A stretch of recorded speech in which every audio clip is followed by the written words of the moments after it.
He meets this morning to receive testimony on the posture of the United States European Command and the United States Transportation Command.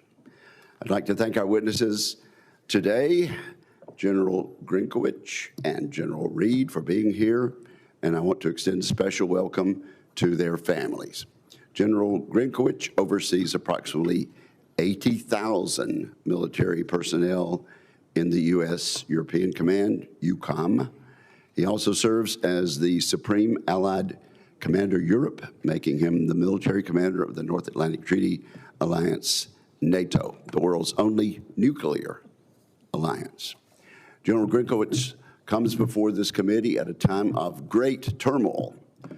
The United States is engaged in a high-intensity conflict in the Middle East while simultaneously supporting Ukraine's self-defense against the Russians' invasion. EUCOM is involved in both efforts. The command provides extensive operational and logistics support to Operation Epic Fury. At the same time, it facilitates the flow of weapons and intelligence to Ukraine. And of course, our forces in Europe remain at the ready to deter and defend against Russian aggression. Our European allies provide access, basing, and overflight rights to our forces. This creates enormous military advantages for the United States. Our presence in Europe enables us to project power into adjacent theaters, most obviously into the Middle East, but also to Africa and now the Arctic. Our European allies are rightly increasing their defense spending, but we must recognize that they are sharing the political and military risk of war too, and that is every bit as important to U.S. interest. So this is a welcome development. Defending against armed aggression from Russia remains the most compelling rationale for the NATO alliance. Russia is led by Vladimir Putin, a war criminal and ruthless murderer and dictator. He possesses the world's largest and most diverse nuclear arsenal, and he always cheats on his arms control commitments. In Putin's twisted view of the world, Russia is the victim of historical injustices. He has proven willing to take on extreme risks to redress these perceived historical injustices against Russia, most notably by launching a full-scale invasion of Ukraine, and entirely a war of choice. Some have proposed a precipitate reduction in U.S. forces deployed in Europe. Such an action, which some have entitled NATO 3.0, would have us take an unnecessary vulnerability on at a precarious moment. Putin could easily interpret that action as weakness rather than resolve. During the Cold War, we shared the burden of conventional defense in Europe precisely because it was in America's interest to do so. This remains the case today. Europe has heeded President Trump's call to step up on defense spending. We now need to ensure that political will is turned into hard combat capability as soon as possible.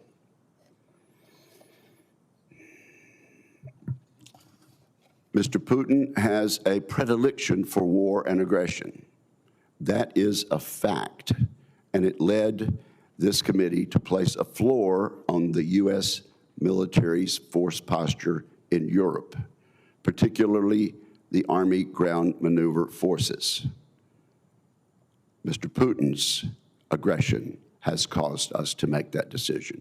We took that step in the National Defense Authorization Act that became law in December, a bipartisan achievement. The law reflects our collective judgment that now is not the time to accept unnecessary risks in Europe. The best way to reduce the need for defense in Europe is to degrade the threat posed by Russia's military. Ukraine is doing exactly that. Its success in defending against Russia reflects Ukraine's resolve and ability to innovate during wartime. We should support these efforts. We should immediately begin a crash program to take advantage of new production lines here in America, building new low-cost weapons to help the Ukrainians defend themselves. This includes low-cost cruise missiles, which we can build thousands of every year, and includes new, more easily producible air defense interceptors. While General Grynkewich is focused on the European theater, General Reed supports the global joint force. Transcom's expertise and precision allows the joint force to extend its reach far beyond the safety of friendly confines, whether supporting Operation Midnight Hammer, Operation Absolute Resolve, or the hundreds of regular refueling and sea lift missions required by other combatant commands. When most Americans think of the military, they imagine airplanes, warships, and big guns. Correctly, I might add. What they do not see is the system that moves all these pieces around the globe. A worldwide network of American logistics assets keeps our far-flung bases ready for action. We are the world's best military in part because Transcom runs this complex system. China and Russia know this. These adversaries are not simply modernizing their armed forces, they are intentionally targeting our global logistics network to prevent us from operating around the world. Congress recognizes this danger. The fiscal year 2026 National Defense Authorization Act, again, which was passed on a bipartisan basis and signed by the President of the United States last December, elevated contested logistics management to a senior leader responsibility. We charge the Deputy Secretary of Defense, Vice Chief of the Joint Staff, and the Commander of Transcom to work together to integrate contested logistics across the joint force. This statutory direction makes explicit what the battlefield has already proven. Congested logistics is not owned by any single command or service.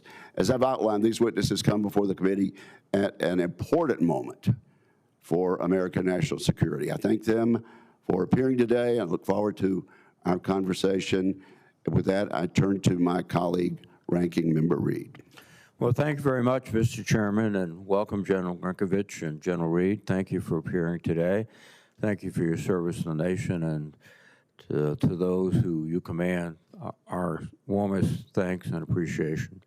Both European Command and Transportation Command are deeply engaged in supporting the ongoing conflict with Iran, from enabling combat operations to moving personnel, equipment, weapons, and medical support across continents. EUCOM and Transcom are playing critical roles in sustaining the United States military effort. This conflict is a reminder that modern warfare requires the full integration of every element of American military power, from operational forces, logistical networks, allied basing access, and the strategic mobility that connects them all. General Grynkewich, the convergence of interest among potential adversaries like Russia, Iran, China, and North Korea is of great concern to this committee. There is a recent development that deserves scrutiny. Media outlets report last week that Russia has been providing Iran with the locations of U.S. military personnel and assets for targeting in the Middle East. I'm deeply concerned about this development, especially because the White House has sought to downplay it, and Secretary of Defense has said that he is, quote, not concerned. If this reporting is true, it must be addressed with resolute and vocal condemnation by America's leaders. Our service members deserve nothing less. For more than 3 years, EUCOM has been the backbone of the international effort to support Ukraine in the war of survival against Russia. EUCOM has enabled the Ukrainians to defeat the Russians and defend their sovereignty, while sending an unmistakable message to America's adversaries about the strength of the NATO alliance and the resolve of the United States and its partners. The operational picture today remains difficult. Neither side has been able to secure a decisive advantage on the battlefield, but Ukrainian forces continue to battle bravely, and the Ukrainian people remain steadfast in their resolve. At the same time, the broader strategic context in Europe is evolving. The Trump administration's new national defense strategy outlines a significant shift in how the United States views its role in the European AOR.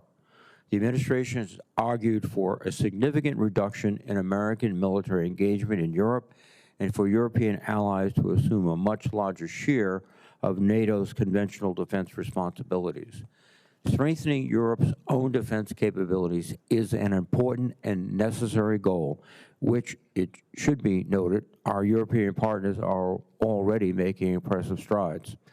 But any significant shifts in the capabilities or capacity of the United States will offer to the NATO alliance must be carefully assessed and closely coordinated with our allies. Anything less than close coordination could create unnecessary gaps and increase risks during a period of significant geopolitical tension. I worry that the administration is singularly focused on the speed of transition and not the strategic implications of getting it wrong. General Grynkewich, I would ask for your perspective on this. Is it your expectation that Europe could assume the majority of NATO's conventional defense burden by the end of this decade? And what risks do you foresee in accelerating such a transition before our allies may be fully constituted to do that? General Reed, Transcom is vital to the ongoing operations in Iran. The success of any military campaign ultimately depends on the ability to move forces, equipment, and supplies across the globe at speed and scale. From strategic airlift and sea lift to aerial refueling and the movement of munitions between theaters, your command is the logistical network that allows the United States military to operate worldwide. I would appreciate an update on the demands these current operations are placing on Transcom and your assessment of the command's readiness to sustain them while maintaining the capacity to respond to crises in other theaters. Looking further ahead, one of the most important challenges facing the Department of Defense is the problem of contested logistics. For decades, American military operations have benefited from secure sea and air lines of communication. However, we have reached a point where potential adversaries will likely target the logistics network that underpin U.S. military power. These threats could include attacks against forward bases, aircraft, and ships that resupply those bases, cyber attacks on the information technology systems that manage deployments, and even kinetic strikes against ports and airfields in the United States and abroad. General Reed, these vulnerabilities raise difficult questions about the survivability and resilience of the logistics systems on which our military depends. I would like an update on your command's efforts to address the contested logistics problem. In particular, how are you working with the military services to ensure that future logistics platforms and operational concepts are better suited to operate in a contested environment? Gentlemen, thank you again for your leadership and for the service of the men and women under your command. I look forward to your testimonies. Thank you, Mr. Chairman. Thank you, Senator Reed, and I also thank you for giving them a preview of the questions you're going to ask. Who'd like to go first? General Grynkewich, would you like to go first? You are recognized for your opening statement. Chairman Wicker and Ranking Member Reed and distinguished members of the committee, it's an honor to be here today representing the men and women of European Command, and I'm also grateful to have Command Sergeant Major T.J. Holland, our command senior enlisted leader, joining me today. It is also a privilege to be here with my good friend, General Randall Reed. Throughout my career, I've seen firsthand the extraordinary capability U.S. Transportation Command delivers across our joint force. I'd like to begin by thanking this committee and Congress for your steadfast support to the warfighters and missions of U.S. European Command. The United States faces a complex and evolving global security environment. Growing cooperation between Russia, North Korea, Iran, and the People's Republic of China has increased military risk across multiple theaters and domains. In Europe, North Korean troops and materiel, Iranian drone technology, and Chinese economic support enable Moscow to sustain its war in Ukraine. I have been privileged to be part of the negotiations working to fulfill the President's goal of a lasting peace. But in the meantime, this brutal war continues, recently starting its 5th year as both sides trade human life for time and territory. And despite significant losses in Ukraine, Russia retains the capability and capacity to threaten U.S. interests with its large and increasingly diverse nuclear stockpile, asymmetric capabilities, and competent ground, air, and maritime forces. Given this environment, U.S. European Command is focused on 3 priority missions. The first of these is protecting the U.S. homeland. To do this, U.S. European Command works closely with NORAD and U.S. Northern Command to monitor and secure the strategic approaches to North America. Allies help with this by sharing intelligence, strengthening our early warning, and enhancing our ability to respond to potential threats. In the North Atlantic and in the Arctic, they help us monitor Russian and Chinese activity, including subs and long-range bomber patrols. Together, we ensure these capabilities are unable to threaten the U.S. or our interests in this hemisphere. Our second mission is to serve as a platform for projecting U.S. combat power, both in and beyond Europe. Our forces, bases, and infrastructure take advantage of the continent's strategic geography and allow the United States to rapidly move forces, sustain operations, and provide the President with diverse military options across multiple theaters. In the past year alone, U.S. European Command increased pressure on the Shadow Fleet with the seizure of MV Bella, enabled strikes against Iranian nuclear facilities during Midnight Hammer, and facilitated strikes on ISIS-affiliated terror groups in Africa. This mission continues today with support to Operation Epic Fury in Iran. Our third mission area is positioning the NATO alliance to deter and defend. Given the possibility of simultaneous conflict in multiple theaters, a strong NATO allows the United States to redirect focus while still protecting our European interests. This requires allies to step up, and they're doing just that. Allies are increasing defense spending and building their readiness to assume primary responsibility for the conventional defense of Europe. This shift requires continued investment in a robust and resilient defense industrial base that can deliver the required military capabilities at scale. As the character of war continues to evolve, U.S. European Command is working directly with NATO allies, industry, and the Joint Force to capture the lessons of contemporary conflicts. We're committed to ensuring NATO remains the most capable military alliance in history and to protecting our interests at home and abroad. Chairman Wicker and Ranking Member Reed and distinguished members of this committee, thank you for your unwavering support to our warfighters and our mission. It's an honor to appear before you today, and I look forward to your questions. Thank you very much, General. General Reed, you're recognized. Chairman Wicker, Ranking Member Reed, distinguished members of the committee. Today I am joined by my wonderful bride, Lynn, and our senior enlisted leader, Chief Master Sergeant Brian Kraselnik. Together, we represent the men, women, and families of United States Transportation Command. I am also privileged to serve and testify alongside my longtime friend, General Grynkewich. Thank you, Grinch, for your leadership. As the champions of global logistics, U.S. Transcom is a total force team of soldiers, sailors, airmen, Marines, Guardians, Coast Guardsmen, civilians, and merchant mariners. Your unwavering support of these experts and the missions they fulfill daily allows the warfighter to thrive. I must highlight our most unique experts, the Joint Enabling Capabilities Command. This subordinate command is your first responder in a global crisis, the Joint Forces 911. They rapidly deploy planners, communicators, and command and control specialists that activate a Joint Task Force headquarters and set the conditions for success. U.S. Transcom has 3 military service components. The Air Force's Air Mobility Command delivers rapid global airlift, air refueling, and aeromedical evacuation with speed and reach to provide immediate response. The Navy's Military Sealift Command delivers the mass of our combat power through the decisive strength of sealift sustainment. The Army Transportation Command is the critical link deploying the joint force from our forts to our strategic seaports, connecting the homeland to the global fight and operating critical ports worldwide. Completing the U.S. Transcom team is our fourth component, our commercial partners.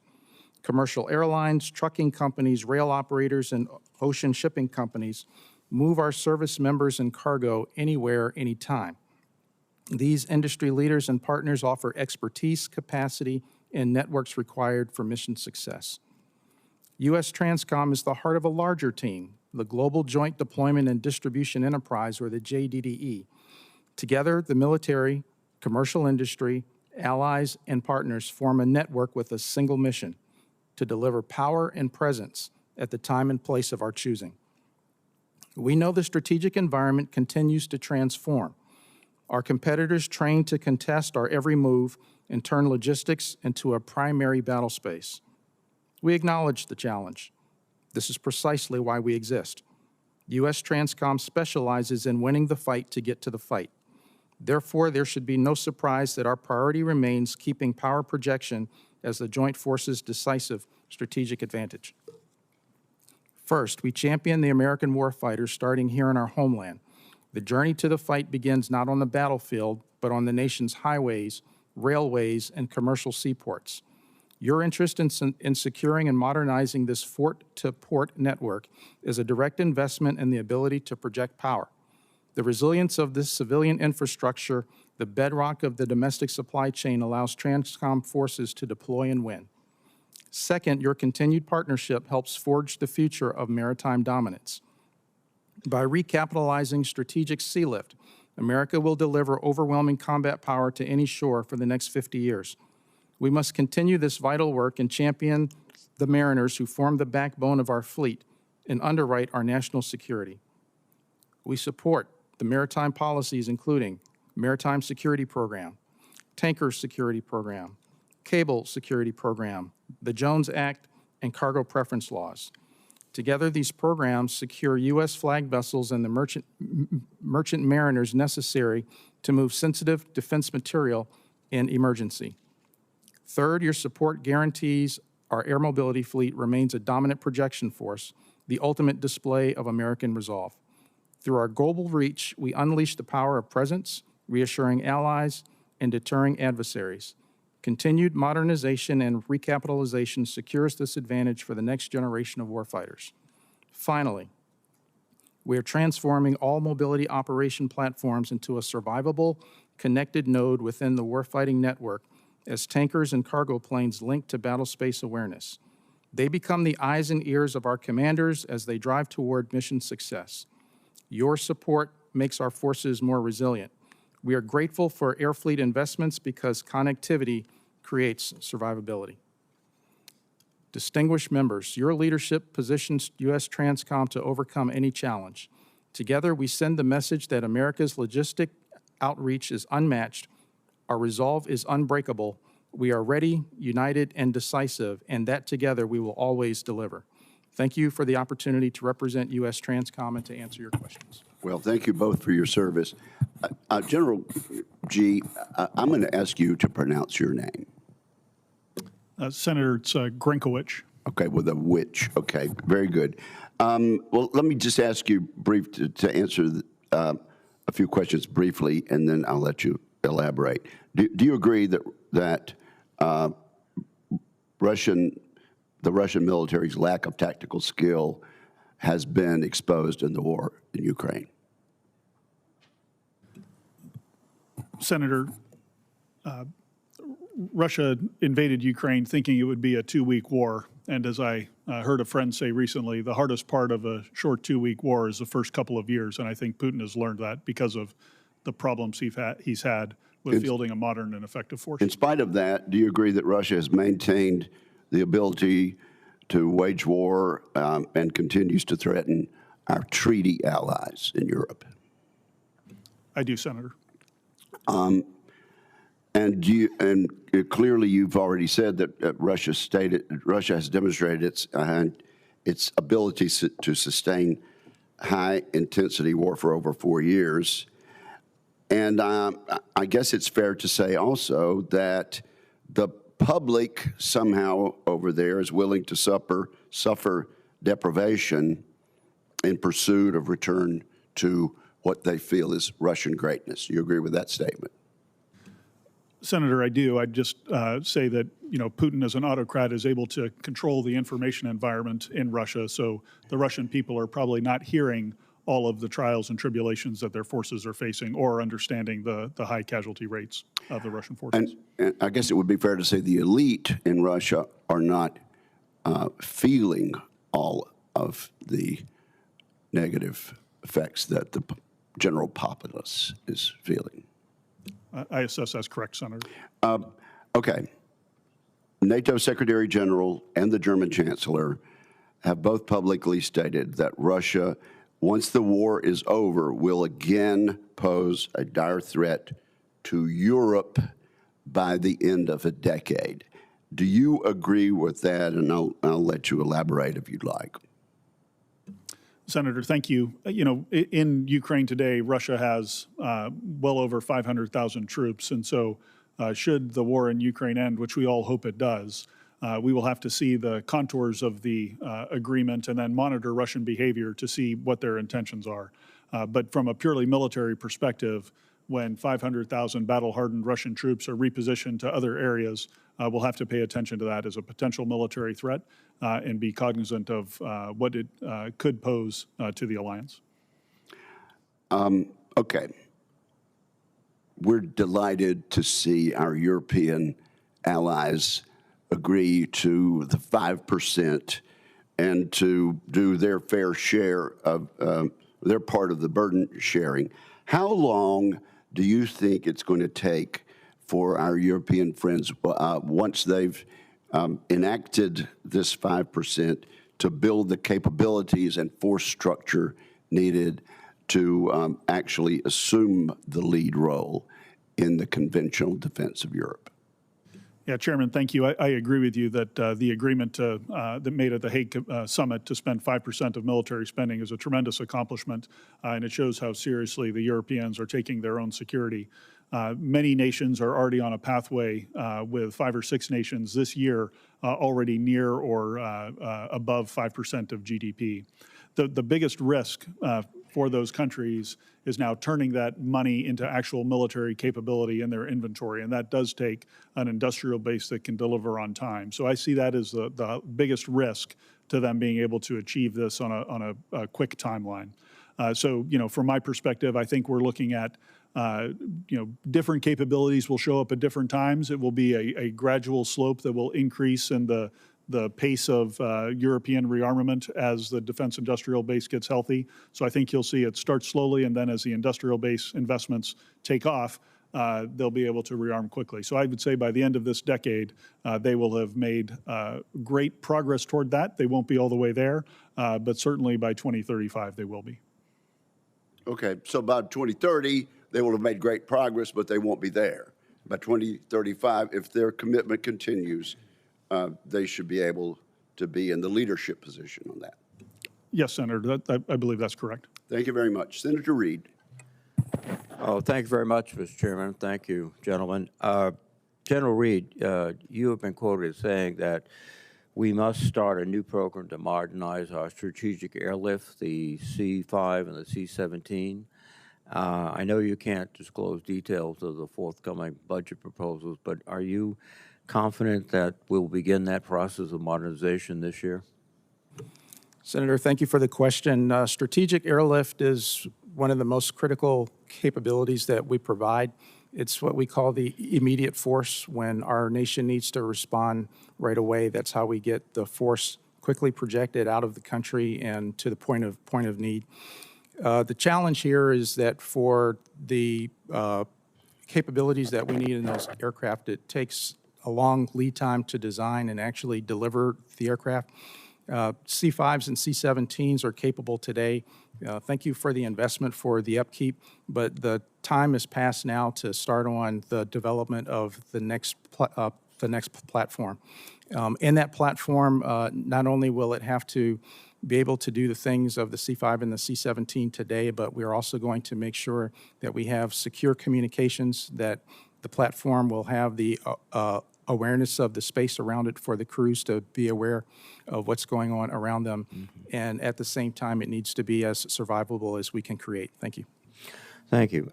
General Grynkewich, one of the unexpected beneficiaries of our operations in Iran has been Russia. The price of gas has increased dramatically, which benefits their economy at a point where their economy was suffering after multiple years of warfare. We've, in fact, lifted sanctions on the delivery of their oil with India and other countries. We are now in a position where we must send missiles, particularly Patriot, to the Gulf area to replenish our supplies rather than to provide them to Ukrainians. This all seems to be a situation where Putin is benefiting dramatically. Is that your perception that this has unexpectedly or unintentionally given him a significant increase in staying power? Senator, a couple of thoughts on this. First, I'm very proud of the role that European Command is playing to support Operation Epic Fury, and our soldiers, sailors, airmen, Marines, and Guardians have been operating at a high tempo in the Eastern Med and elsewhere, defending Alliance territory and defending our forces and projecting power into U.S. Central Command. As you noted, the price of oil and gas has gone up. We know that Putin does depend on that. I think how much he benefits from it depends on how long those prices remain elevated. I know the leadership of the department is watching this very closely. I know the president's watching this very closely, and that they're certainly concerned about the prices that are out there. So I guess on the munitions front, what I would say on that is we do continue to flow munitions into Ukraine. I could get into some of the specifics on implications in the classified session later today, but I assure you that support continues. Should we increase our security assistance to Ukraine, given the at least momentary strengthening of Russia's economy and Russia's capabilities? Senator, I think there are always global trade-offs with the amount of security assistance that we can provide. So ultimately, it's a policy question on what the level of support should be. I am in constant contact with the Ukrainians, though, and they do tell me where they see opportunities. I am validating and looking at those opportunities that they're providing to us and the weapons that they're requesting, and then providing my recommendations to the department on what we could provide them to help them exploit certain situations. I'd be happy to discuss more of that in detail in the classified session. Thank you, General. General Reed, quickly, I've about 45 seconds. Contested logistics is an issue we've been grappling with for several years. Any quick thoughts about what we can do and what we are doing? Senator, thank you very much. We continue to pursue changes in how we operate, both any opportunity in current operations, exercises, and experimentation as well. Thank you very much. Thank you, Mr. Chairman. Senator Fisher, you're recognized. Thank you, Mr. Chairman. Thank you both for being here today and for your service to our country. General Reed, how is Transcom preparing to perform strategic lift in a contested environment? That presents unique challenges, correct? Yes, Senator, thank you. The strategic challenge, as we see it, begins here at home. We're finding that the adversaries are aligning, and they are trying to contest us in every domain possible. That also begins in the cyber realm. Some of the ways that we're making sure that we harden ourselves there is through increased cyber hygiene. We also get great assistance from U.S. Cybercom as well and law enforcement. That extends not only within the department, but since a significant portion of what we're able to do is in the commercial realm, we're also able to extend assistance to them as well. When it comes to being able to project the force and to project power, we continue investments and we welcome more in making the aircraft more survivable and also with more secure communications. Thank you. Thank you. General Grynkewich, what's your assessment of the Russian military's progress reconstituting its losses in Ukraine, in particular in terms of the missile production or other weapons systems? Senator, the Russian war economy is in high gear, if you will. So in terms of missile production and UAV production, my assessment is that they have the capacity resident in their defense industrial base to continue with high levels of production. And then as far as their personnel are concerned, to date, they have been able to replenish the battlefield losses, the tremendous battlefield losses that they've been taking on a month-to-month basis. In September, we saw a Russian drone incursion along the Polish border. How has EUCOM and NATO responded to that? Yeah, Senator, thanks. I was extremely proud of the immediate response that the alliance was able to take in response to that incursion. As you probably recall, Dutch F-35s who were operating under NATO command and control were able to shoot down several of those drones that came into Polish airspace. Since then, the alliance has established Eastern Sentry, a vigilance activity that stitches together a number of disparate air and missile defense capabilities across the eastern flank of the alliance to thicken the lines for defense. And now we are also in the progress of rewriting our standing defense plan for integrated air and missile defense across the alliance. First time this has been done in decades, and should be done by the summit this summer. So you feel pretty positive about Eastern Sentry? Senator, I do, and I would how it's working now, but in the future as well. Yeah, I do, Senator, and I would cite as evidence of the alliance's ability to defend a couple of ballistic missiles that were launched by Iran toward Turkey, and the successful engagement of those ballistic missiles to neutralize that threat. General, can you tell us in this setting what your views are and what you anticipate seeing in the future in cooperation between Russia and China? Yeah, Senator, I can talk a little bit about it here and, of course, elaborate in the classified session. But, you know, what we see is two primary means of support that the Chinese provide to the Russians. One is assisting them with evading sanctions and thereby helping their economy.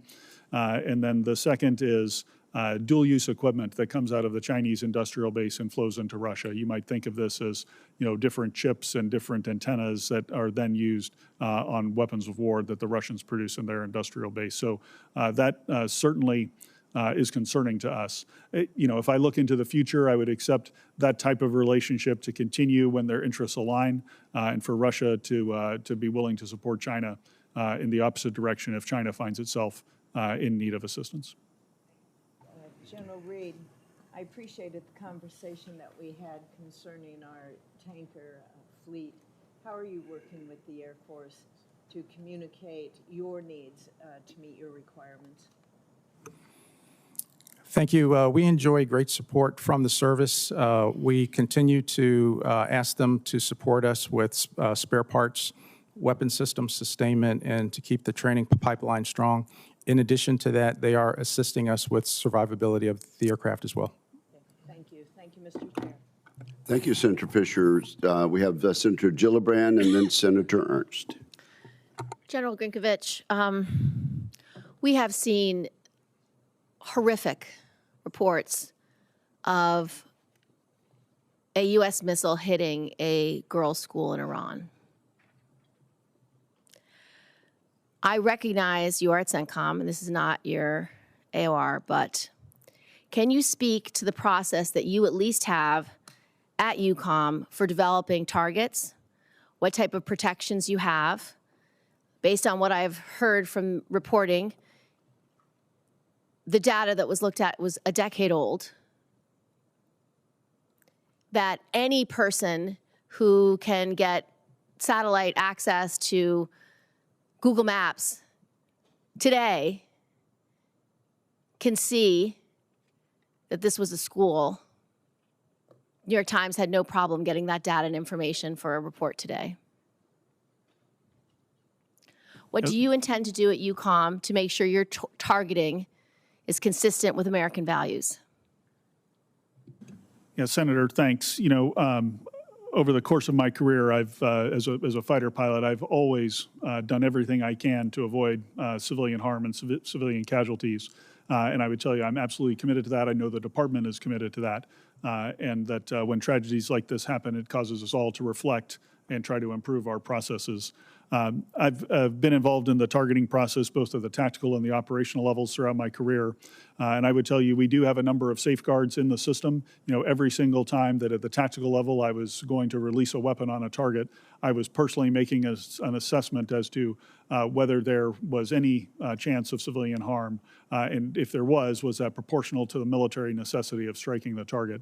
At the operational level, both from my time in U.S. Central Command previously and then now at U.S. European Command, I can assure you that we have robust standards that we go through and look to see and update the imagery and update our understanding of the target and refresh the intelligence on a recurring basis to determine the chances of civilian harm and to address any collateral concerns that might be there. So you just know I'm absolutely committed to trying to mitigate that risk. I appreciate your testimony. I'm highly concerned, however, that Secretary Hegseth does not agree with you. Secretary Hegseth has criticized rules of engagement designed to adhere to the laws of armed conflict and support civilian harm mitigation. Secretary Hegseth has also cut the Civilian Protection Center of Excellence by about 90%. Their mission was to help you and to help protect against civilian casualties. So how do these changes by Secretary Hegseth affect your mission, your judgment, and the responsibility that you take so seriously? Senator, they have not affected my ability to prevent civilian harm in any way. It's embedded in the targeting process. It's embedded in the culture of U.S.-European Command, and I would say in the culture of the U.S. military to try to avoid that civilian harm. So we're continuing to do the things that we have always done to comply with the law of armed conflict and ensure that we mitigate that risk. Can you guess how we could have gotten this wrong in Iran? I'm sorry, ma'am? Can you guess how we could have gotten this wrong in Iran and targeted a children's school? Ma'am, I would hesitate to speculate with any incident like this. There's, I would just say there's usually a chain of errors and mistakes that happen similar to an aviation accident or some other transportation accident. And I would say we just need to let the investigation play out and find all those factors. Thank you, General. I'd like to talk a little bit about following the firing of the Pitafix Base Commander and the stand-up of NATO's Arctic Sentry mission. How is EUCOM managing the operational friction caused by the administration's rhetoric regarding Greenland sovereignty and the associated tariff threats against our NATO allies? Senator, at the military-to-military level, I can assure you that our relationship remains strong, that with every chief of defense across the alliance, we maintained our focus on what it was that we were responsible for doing, which was deterring and defending every inch of alliance territory from any form of aggression. And our ability to focus on that, to focus on the Hague commitments and make our military stronger, kept us on task, if you will, throughout those discussions. Thank you. Thank you, Mr. Chairman. Just to clarify for your benefit, Senator Gillibrand, you did not mean to say that we had targeted a school. That a missile hit a school. No, but it's the word targeting. Yes, that, of course. That you did not mean. How we chose a target that turned out to be a school, albeit next to a appropriate target of a naval base, but the fact that it is chosen as a target, I'd like to know, and I hope that we can have an open hearing on this, Mr. Chairman. Thank you. Senator Ernst. Thank you, Mr. Chair, and thank you to our witnesses today for your service to our nation. President Trump has pushed our NATO allies very hard to commit 5% of their GDP toward defense and resilience. And we've seen a lot of headlines highlighting new defense investments across Europe. At the same time, NATO defense plans depend on interoperability excuse me, across 32 allies operating across air, land, maritime, cyber, and space domains. So, General Grynkewich, are these new investments translating into shared capabilities with NATO that are interoperable, or are there gaps that our allies need to find and fill? Senator, that's a terrific question. We focus very much on interoperability across the alliance and at U.S.-European Command. And I would say, one of the best ways to ensure interoperability is when our allies buy American equipment from our defense industrial base. That solves the interoperability problem just at face value. Of course, the U.S. industrial base can't deliver everything that Europeans need, so they're investing in their own industrial base as well. And to ensure that everything works together, we have NATO standards that both countries in the alliance and outside the alliance, including in the Indo-Pacific, adhere to in order to ensure that interoperability. But, they're especially new members of the alliance or folks who are newly certified to NATO standards. We do need to help them along and make sure that they understand that this gets to be very technical when you get into the beeps and squeaks, if you will, of making sure that things can work together. Yeah, I appreciate that very much. And the shout out as well about the defense industrial base. And I think this just lends credibility to all of our voices when we are saying that we need to invest in more here in the United States. I'm glad that our partners are stepping up and developing their own industrial base, but certainly we need a stronger one here in our own nation. Just very briefly, I am a huge supporter of the State Partnership Program. I know we have spoken about this before. Our Iowa National Guard and Kosovo are partnered through SPP, and we know that a strong American presence in these countries does maintain stability. Can you speak briefly about the State Partnership Program and your thoughts? Yes, Senator, thanks. I've spent some time with your commanding general of the Guard unit and of your Guard, and they do tremendous work in Kosovo, and I'm very thankful for it. Writ large, the SPP builds deep and lasting relationships. Some of our state partners have been in the program for 30 years or more, and over the course of those 30 years, as exercises happen on both sides of the Atlantic, it just builds a bond you can't replace. Yes, thank you so much. I'm in full agreement. General Reed, we have automatic equipment identifiers, identification tags, that help rail providers track the location of our assets across our transportation system. But one of the largest manufacturers of those tags and the technology is owned by a parent company with ties to the Chinese Communist Party. Currently, Transcom uses our rail system to move heavy assets like tanks from Fort Stewart or, you name it, or other armored vehicles throughout the U.S.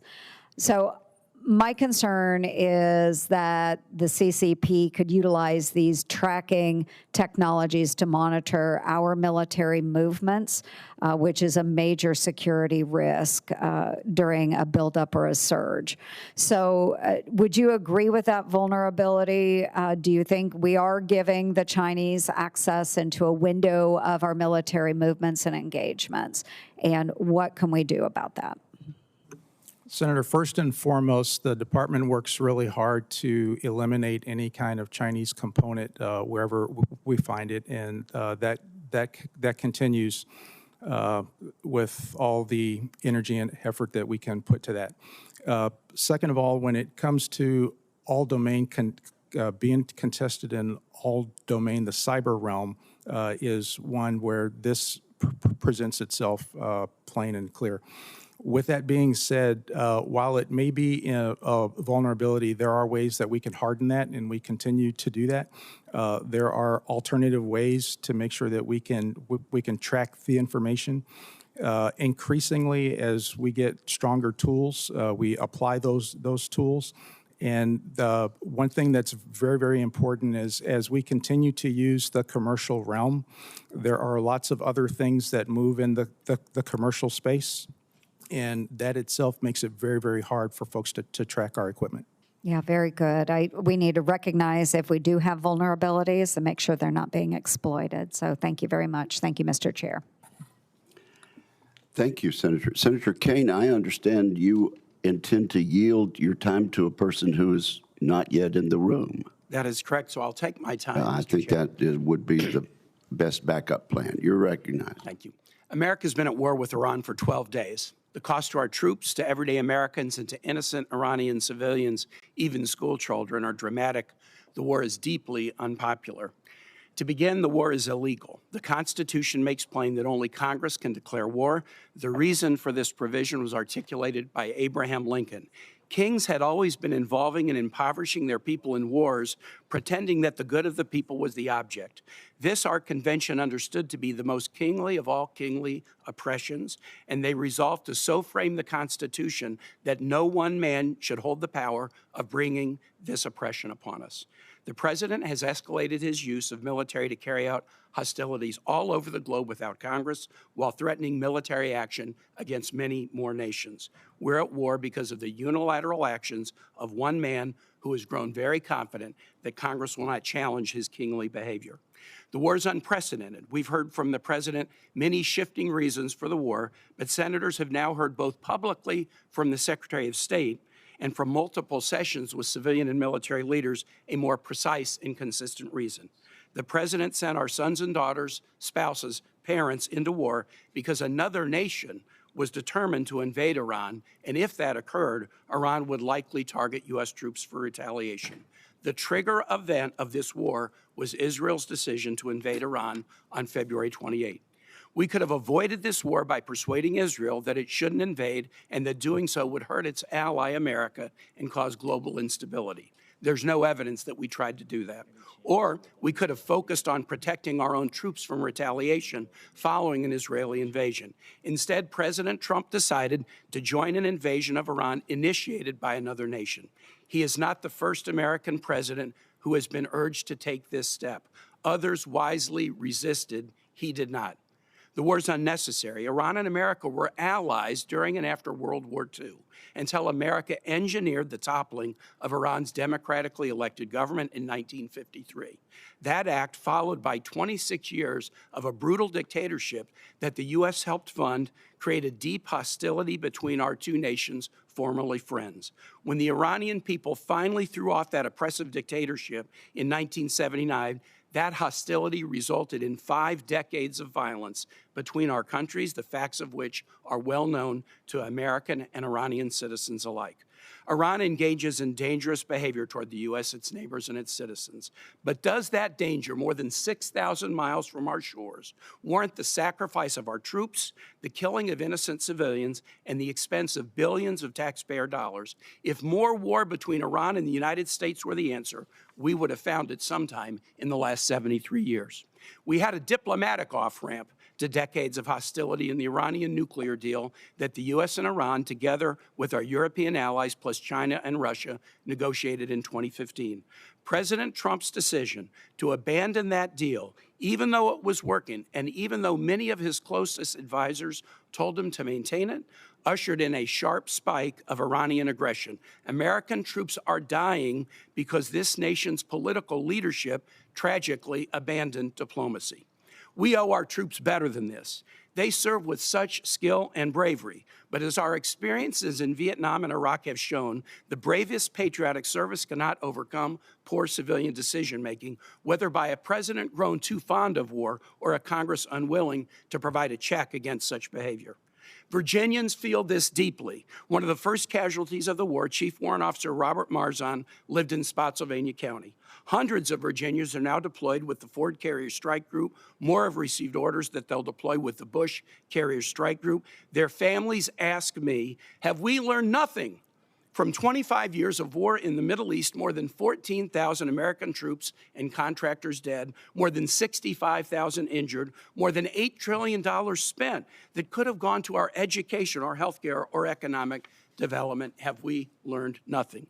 Like all in this room, I pray that this war ends soon. Virginians have suffered this year as a sputtering economy burdened by tariffs and chaos produces higher prices, fewer jobs, and slower growth.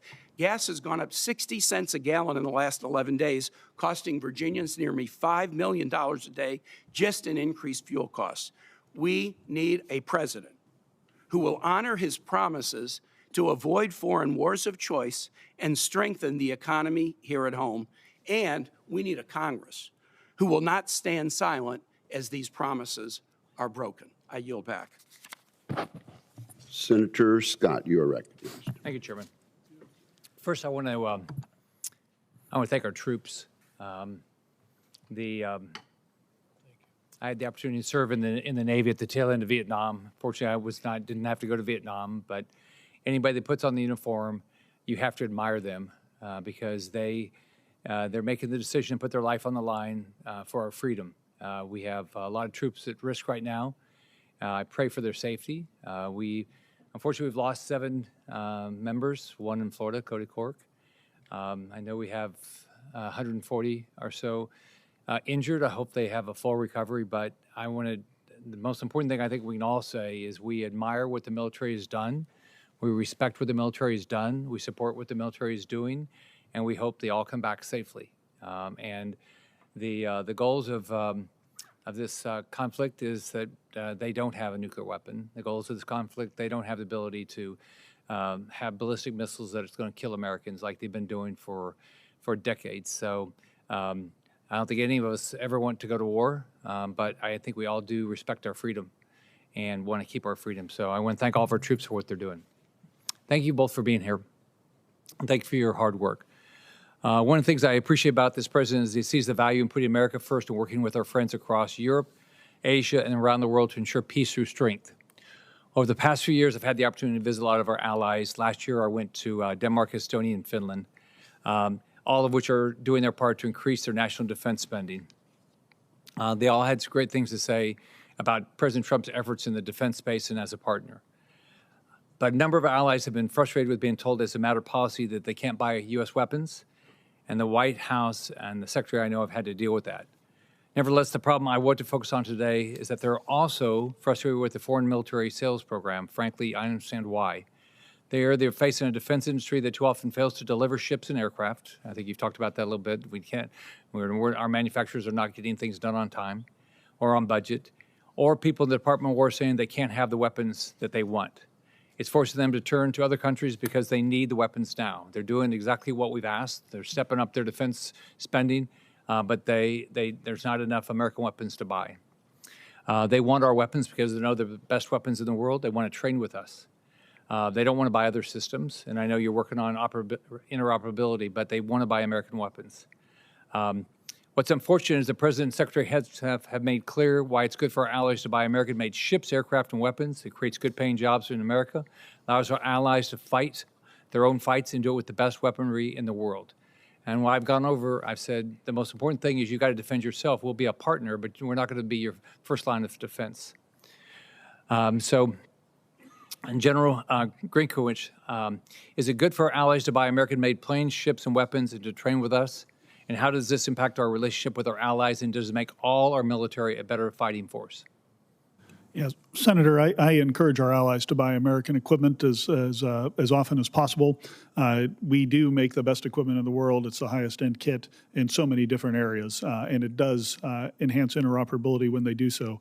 Fortunately, there is action that's being taken here with the America First arms export strategy that the department is working on at the direction of the president, which will move several things out of the very frustrating FMS process that you described, rightly so. I've heard that from allies time and time again, in moving things into direct commercial sales, which will speed the pace at which they can acquire.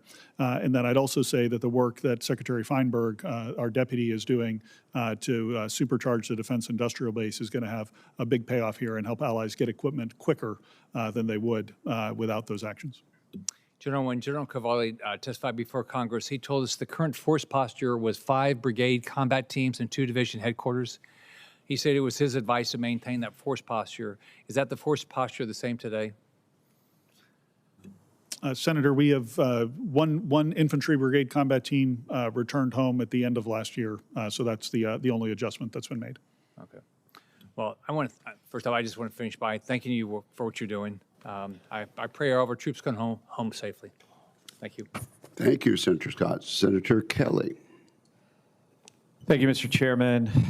General Reed, everything happening in Iran and the Middle East right now highlights how critical the maritime domain is, not just for our ability to sustain military operations, but for the global economy.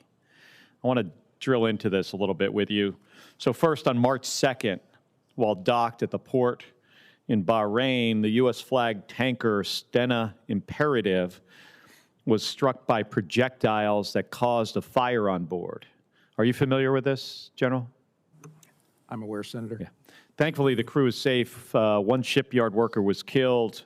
That vessel's part of MARAD's tanker security program. Is that correct? That's correct. And how many tankers are enrolled in that program?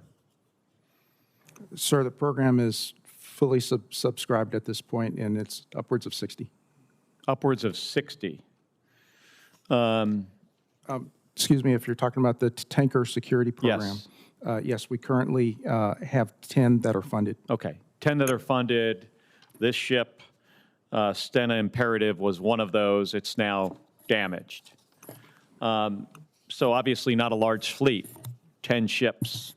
So when even just one of these vessels is damaged or unavailable, it can have an outsized impact. Is that correct? That's correct. So in your opening statement, you highlighted the importance of the commercial maritime industry to Transcom's strategic sea lift capability during a crisis. And I agree with that. But what we're seeing in the Middle East also demonstrates that we need to do more to support the commercial industry we rely on. So let me ask a practical question here. So since Transcom relies on commercial vessels that require insurance, what happens when no one is willing to insure ships that are operating in a conflict zone? Senator, thanks to the emergency program of the Tanker Security Program, the value of that for U.S. Transportation Command is the fact that we have assured access to those ships. Those ships are committing to serve with us and to partner with us, and we have the ability to employ them in a maneuver scheme in conjunction with the theater commanders. Part of that also drives us to plan with the theaters to make sure that we have force protection with them as well, but to meet the need. We fully understand. Can you explain, General, can you explain the tender security program that you just mentioned? I mean, is this the reinsurance that the President mentioned the other day?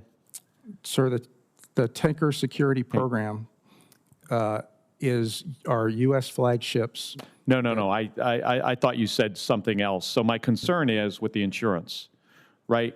Can these ships in the Tanker Security Program, the 10 ships, which really 9 are available right now, are they without the required insurance because they're in a conflict zone? How does that affect their ability to be used to our benefit? There is a provision for war risk insurance. That program, by and large, is run by the Maritime Administration within the Department of Transportation. U.S. Transcom works with them in conjunction. If that is required, there is a conversation and cooperation that exists between the two of us, and we can recommend the requirement for that, at which time the carriers have the opportunity to apply for the insurance. So do you see this as an issue today, that it's going to be challenging to get some of these ships underway through the Straits of Hormuz because of insurance issues, or do you think there's no problem? Senator, the challenge with transiting the strait really depends on the conditions that exist and actually to make the safe transit. That will depend on the conditions at hand. That will be judged best by the theater commander, in this case, CENTCOM. But once the conditions are set, we'll sail. So no resistance by the ship owners in the Tanker Security Program to sail as soon as Transcom says it's okay? We hold conversations with the ship owners several times a week. There's an information exchange that exists. There's also a forum that we have called the Executive Working Group. In that, we advise them of the situation. We point out to them what's going on. They fully understand the risk, and they also give advice to us in terms of the best way ahead. If I could just have 30 more seconds, Mr. Chairman. So, you know, I think a lot of this highlights, we only have 10 ships in the Tanker Security Program. MSC has a limited number of vessels. Would you agree that our country needs a whole-of-government national maritime strategy so that our maritime transportation system is prepared for crises? When we look at a conflict going across the Pacific, in the Western Pacific, let's say, in the future, you know, with China, are we prepared with our current maritime industry to support a long-term conflict with a near-peer adversary? Senator, I'll tell you that if we were given the task to go today, we would all go. We would all take what we have and we would execute and support the combatant commander and their needs based on what they require. I will tell you that there is a lot of work to be done to strengthen the health of the fleet, to strengthen the health of the workforce. Part of the challenge of that is cargo. Having cargo available will actually drive the overall plan for the demand to build ships, the demand to have the ships, and work to be done by the crews. Well, thank you, General, because I'm out of time, but that's what and that issue is addressed in my bipartisan Ships for America Act. So I hope to move that legislation forward so you're in a better position to be able to do your job. Thank you.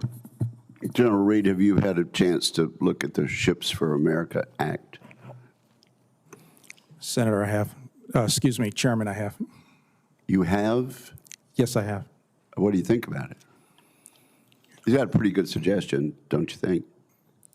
Chairman, there are a lot of aspects in that, and it's incredibly comprehensive. And it does address a lot of things, but it does bring home the fact that we do need a comprehensive approach with comprehensive investment. And we also need to make sure that there's a provision to invite the commercial leaders as well to help us through this. In the end, the fundamental success will ultimately be driven by the amount of cargo. And when we have cargo, that will drive the demand for shipping. We'll find a way to actually construct here, and then we'll actually have the crews because they'll have work to do. Well, thank you for that insight. Senator Sheehy. Thank you, Mr. Chairman. And I would second what Senator Kelly was saying and some others that we need to be focusing not just on our exquisite platforms, but also the broader capacity of the logistics system that's going to support that frontline fight.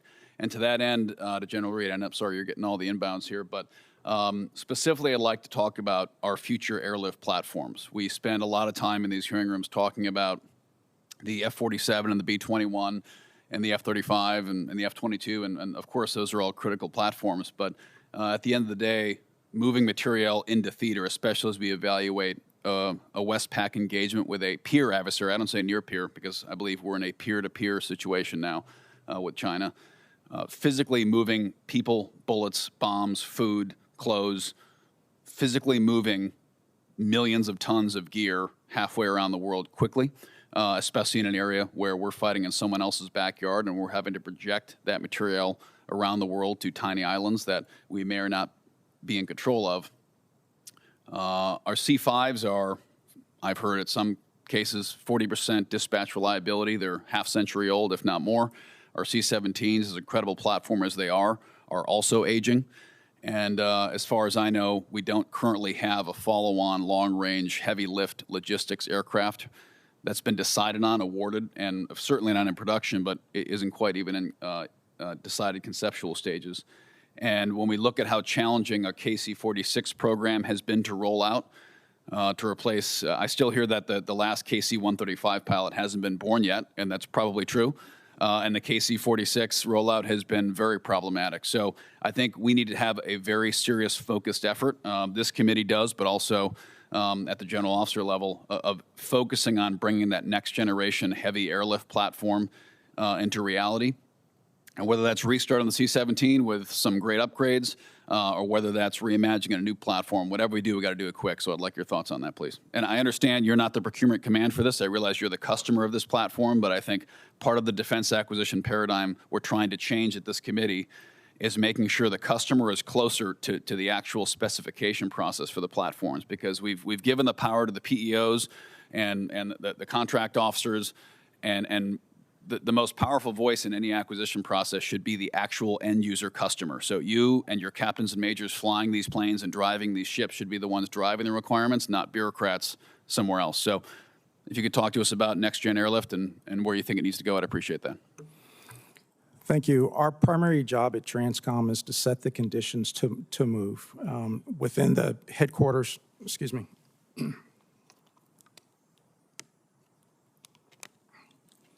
We frequently start with the idea we need to set the globe to set the theater.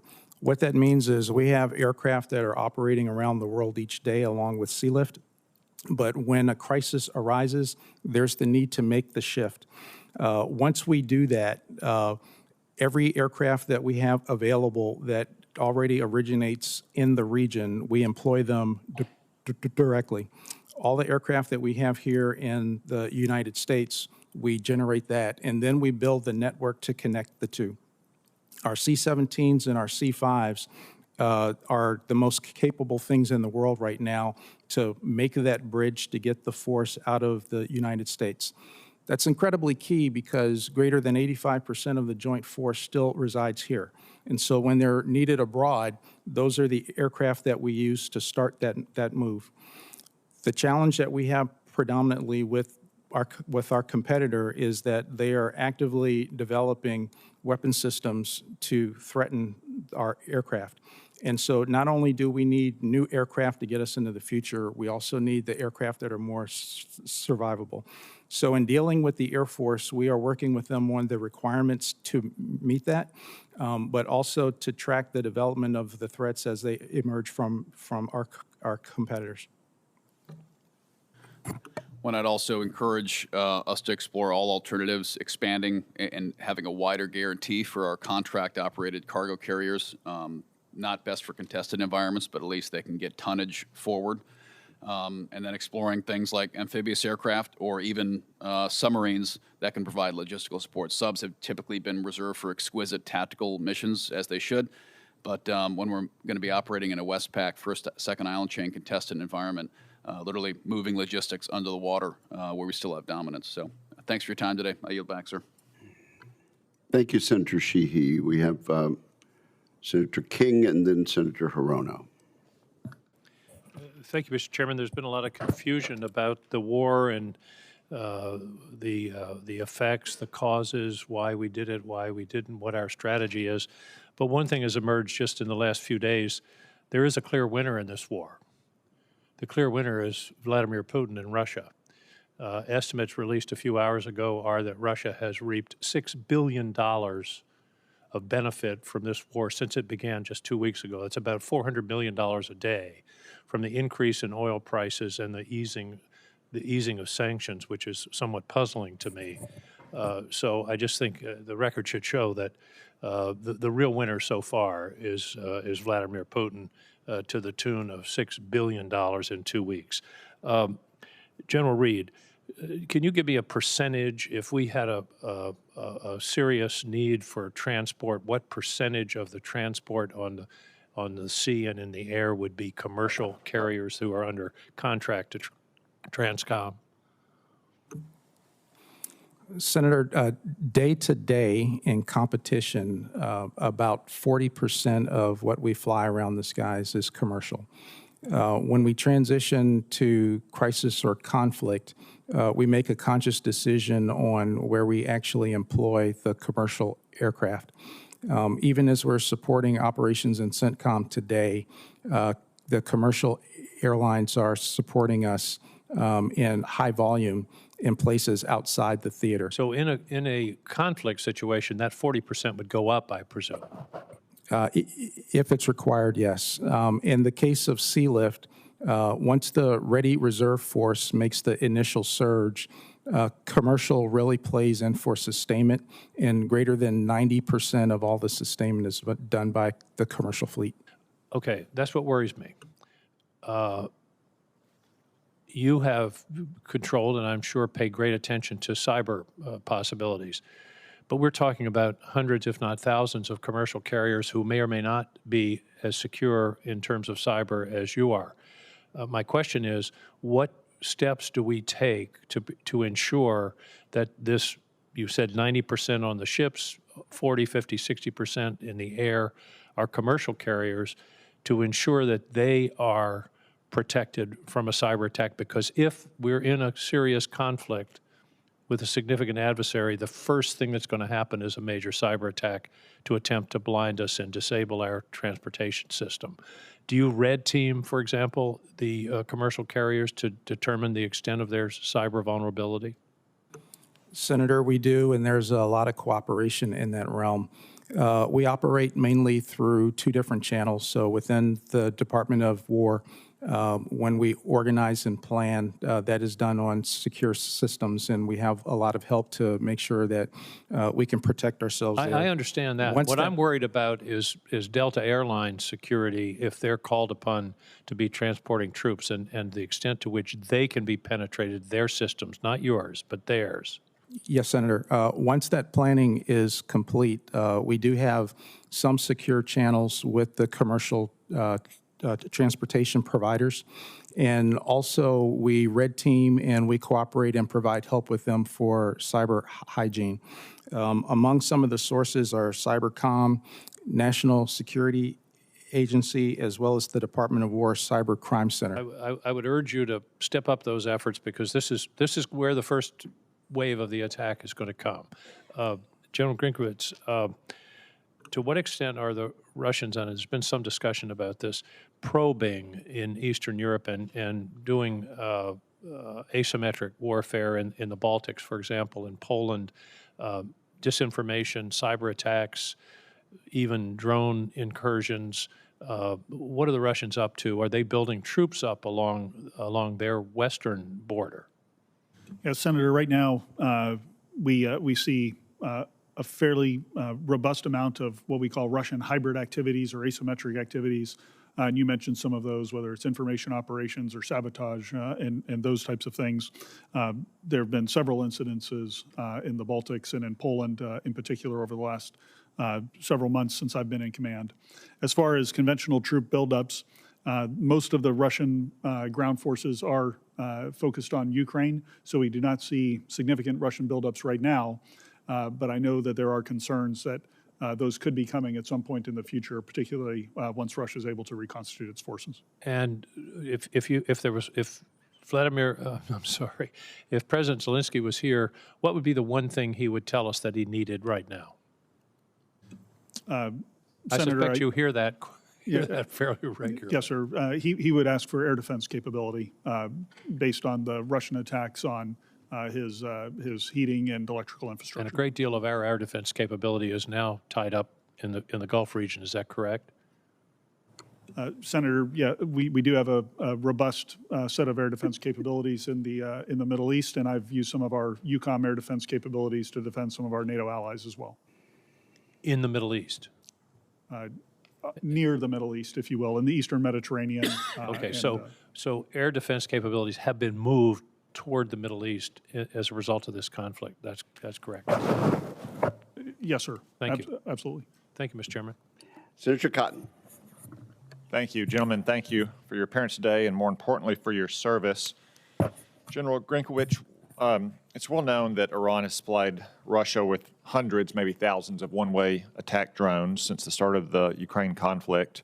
I assume you agree that passing on the counter-drone warfare lessons that Ukraine and EUCOM has learned from that fight to the forces in the Middle East today and also to the Pacific is a top priority, right? Absolutely, Senator, and we are doing that and deploying capabilities into the Middle East for those purposes. Could you use some additional funds to ensure that we have all the right people and processes to capture all those lessons and implement them? Senator, more funds for things like that is always welcome. I agree, and I look forward to working with the committee to consider the funding for the NDAA or a potential supplemental down the road. I know that the experience that Ukraine has had and that EUCOM's had in that fight has saved lives in the Middle East today. General, can you tell us a little bit about what's going on the southern flank of EUCOM in Cyprus right now? Yeah, Senator, down in we have a fair amount of activity in the Eastern Mediterranean. Our destroyers are out in the Eastern Mediterranean defending our allies and defending our U.S. forces in that region. Several capabilities are on the island of Cyprus. I could go into some of the details of what those are in the classified session, but we are very much watching that. There have been a few one-way attack drones that we've assessed have come from somewhere, likely from Lebanon. Towards Cyprus, and so we are focused on defending that piece of terrain. Okay, thank you. You're an old fighter pilot, right? Yes, sir. 16s and 22s? Yes, sir. Well, I think that the men and women we have in uniform are the best fighting force in the world. I know you agree, and that our Air Force and Navy right now are on the forefront of the current campaign, Operation Epic Fury. So I have just a few questions about what they may be seeing based on your tactical experience. How complex of an operation is it for our fighters to conduct a campaign the size of Operation Epic Fury? Senator, based on my experience looking at campaigns like this in the past, it is incredibly complex, and the sequencing of events and the technical acumen that's required at the operational or tactical level is quite high. It's my understanding from the briefings that the Secretary and the Chairman have given is that our combined force, and the CENTCOM commander, I should say, that the combined force has dropped no less than 5,000 bombs on key enemy targets. How impressive is it for our bombers to execute a mission of that size with such precision? Senator, that's a very powerful demonstration of American strength, and to orchestrate that size of a campaign, I think Admiral Cooper deserves great praise for how he's been able to manage that at the operational level. Yeah, General Kane has said that ballistic missile attacks continue to trend downward 90% from where they've started, and one-way attack drones have decreased 83% since the beginning of the operation, a testament to our air defenders and our air defense system. Based on your experience flying those fighters, I would assume that you would agree with him that Operation Epic Fury is a real testament to those young men and women we have on the front lines operating those systems and flying those aircraft. Senator, I would, and I'd just take the opportunity to say it's always better to get the Archer than the arrows, and so the offensive counter-air aspect of this that is being prosecuted in U.S. Central Command is as impressive as the defensive side of things. Okay.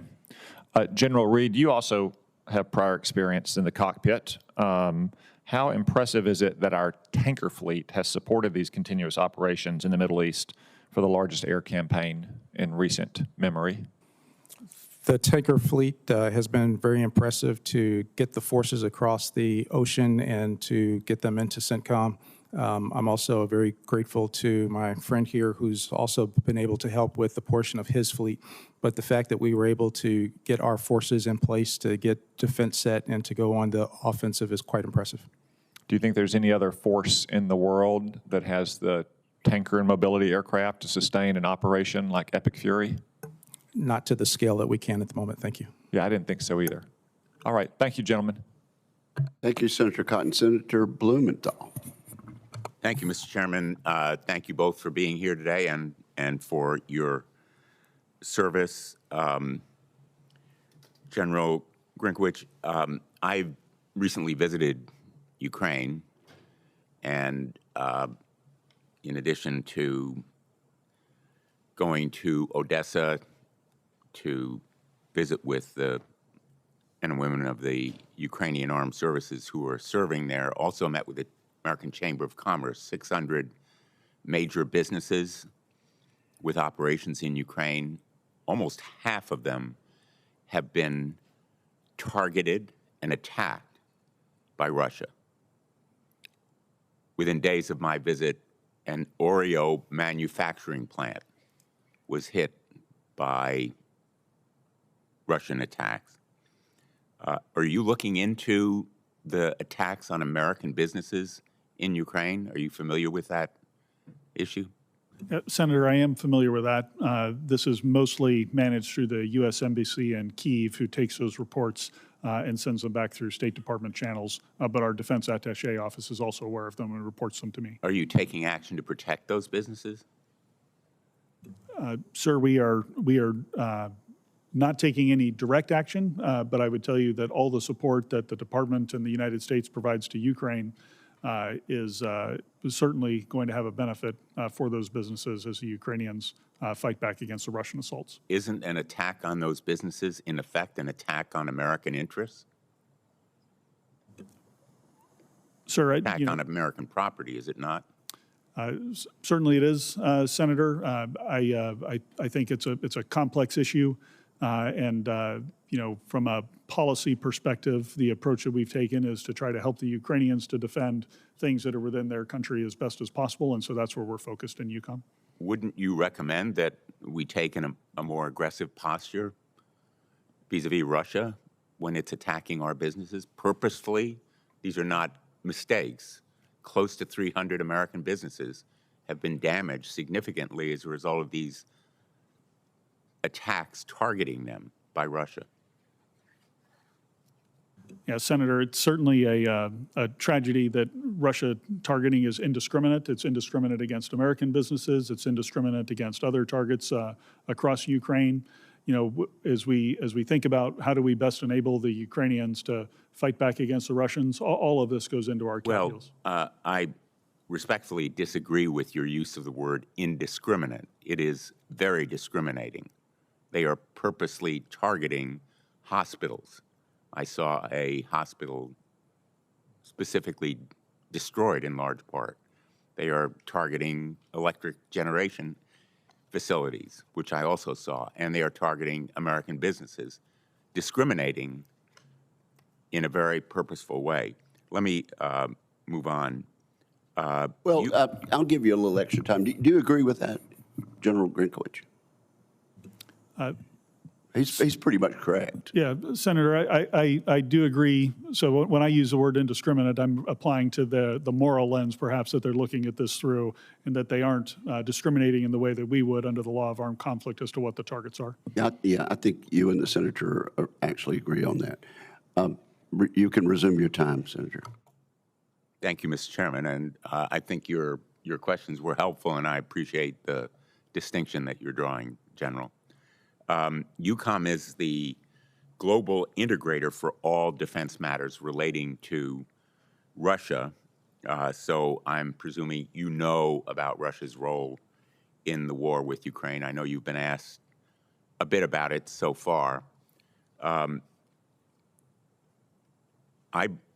am assuming the public reports are correct and that Russia is aiding Ukraine. Can you tell us more about requests from aiding Iran? Can you tell us more about the requests from Iran to Russia for assistance and how Russia has responded? Senator, I'm certainly aware of all the public reporting on this. I can go into specifics on your question in the classified session, but I would just echo what Secretary Hegseth has said recently, that if Russia is doing this, they would be wise to reconsider providing any assistance to the Iranians during Epic Fury. You believe that we should respond aggressively to that kind of assistance that's putting our men and women in greater harm's way? Senator, anytime anyone puts American service members in harm's way in any manner whatsoever, I believe we should respond robustly. Why haven't we done it?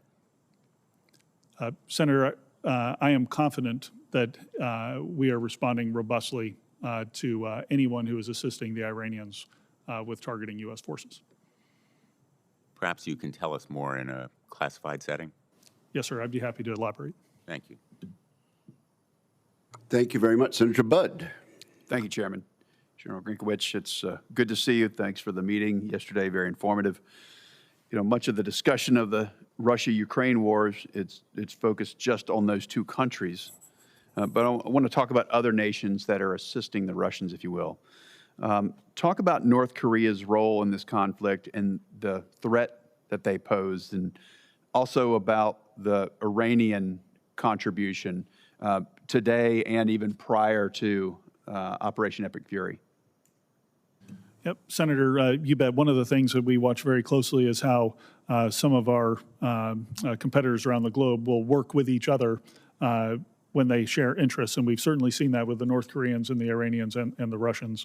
In the North Korean case, as you know, it's been widely reported, there's a number of North Korean troops that have been deployed to the border with Ukraine and have made up some substantial combat power shortfalls that the Russians have had and supplemented them. There's also a number of reports of North Korean individuals now going to work in the Russian industrial base to generate some of the ballistic missiles and UAVs that they're building based on the labor shortages that the Russians have within their industrial base. Of course, that industrial base got started because of the Iranian sharing of technology of their Shahed drones and sharing the blueprints and teaching the Russians how to build them and how to build them at scale. And that's one of the main threats facing the Ukrainians today. Are the Russians short on people and essentially bringing in labor from North Korea? That's my assessment, Senator. Okay. General Reed, thanks also for being here. Appreciate what you've done at Transcom and just a heroic effort leading up to Epic Fury. Talk about some of the numbers, if you will, some of the success stories so far, and then where are the gaps where Congress can assist? Thank you, Senator. Some of the success is the ability to generate the aircraft to actually get on the move. And so I'm grateful to the Congress for the sustained funding for weapon system sustainment and spares. Because of that, we're able to keep pace, and we've been doing that extremely well, so thank you for that. Other success stories is the fact that we've been able to establish a network for air medical evacuation in order to bring home the wounded and to also get them to a higher level of care.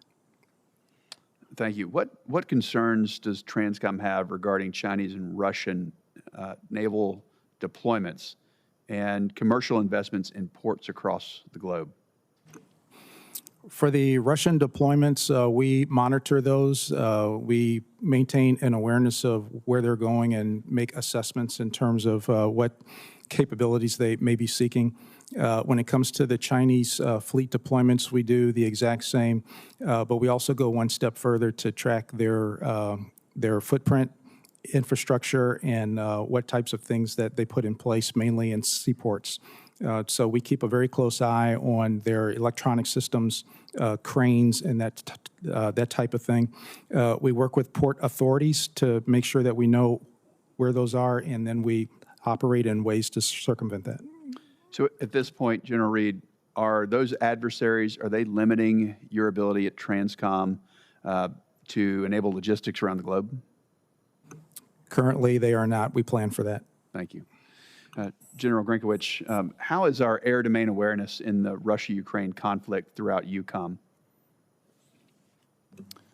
Senator, we have a robust set of agreements with allies and partners that we stitch together a very comprehensive air picture. Certainly, it's not perfect, but I'm very confident that we're on the right path to make it better. But we do have very good awareness, particularly in and around Ukraine. I'm concerned about the uncertainty around the purchase of the E-7 Wedgetail. That's affecting our NATO partners who also canceled E-7 orders last November. What's your thoughts on this platform in terms of current and future EUCOM needs? Yeah, Senator, I've seen the capabilities of the E-7 in action in previous jobs, particularly for low radar cross-section platforms, things like the UASs. It's an incredibly capable platform for detecting those. They had canceled orders, though. Any concern there?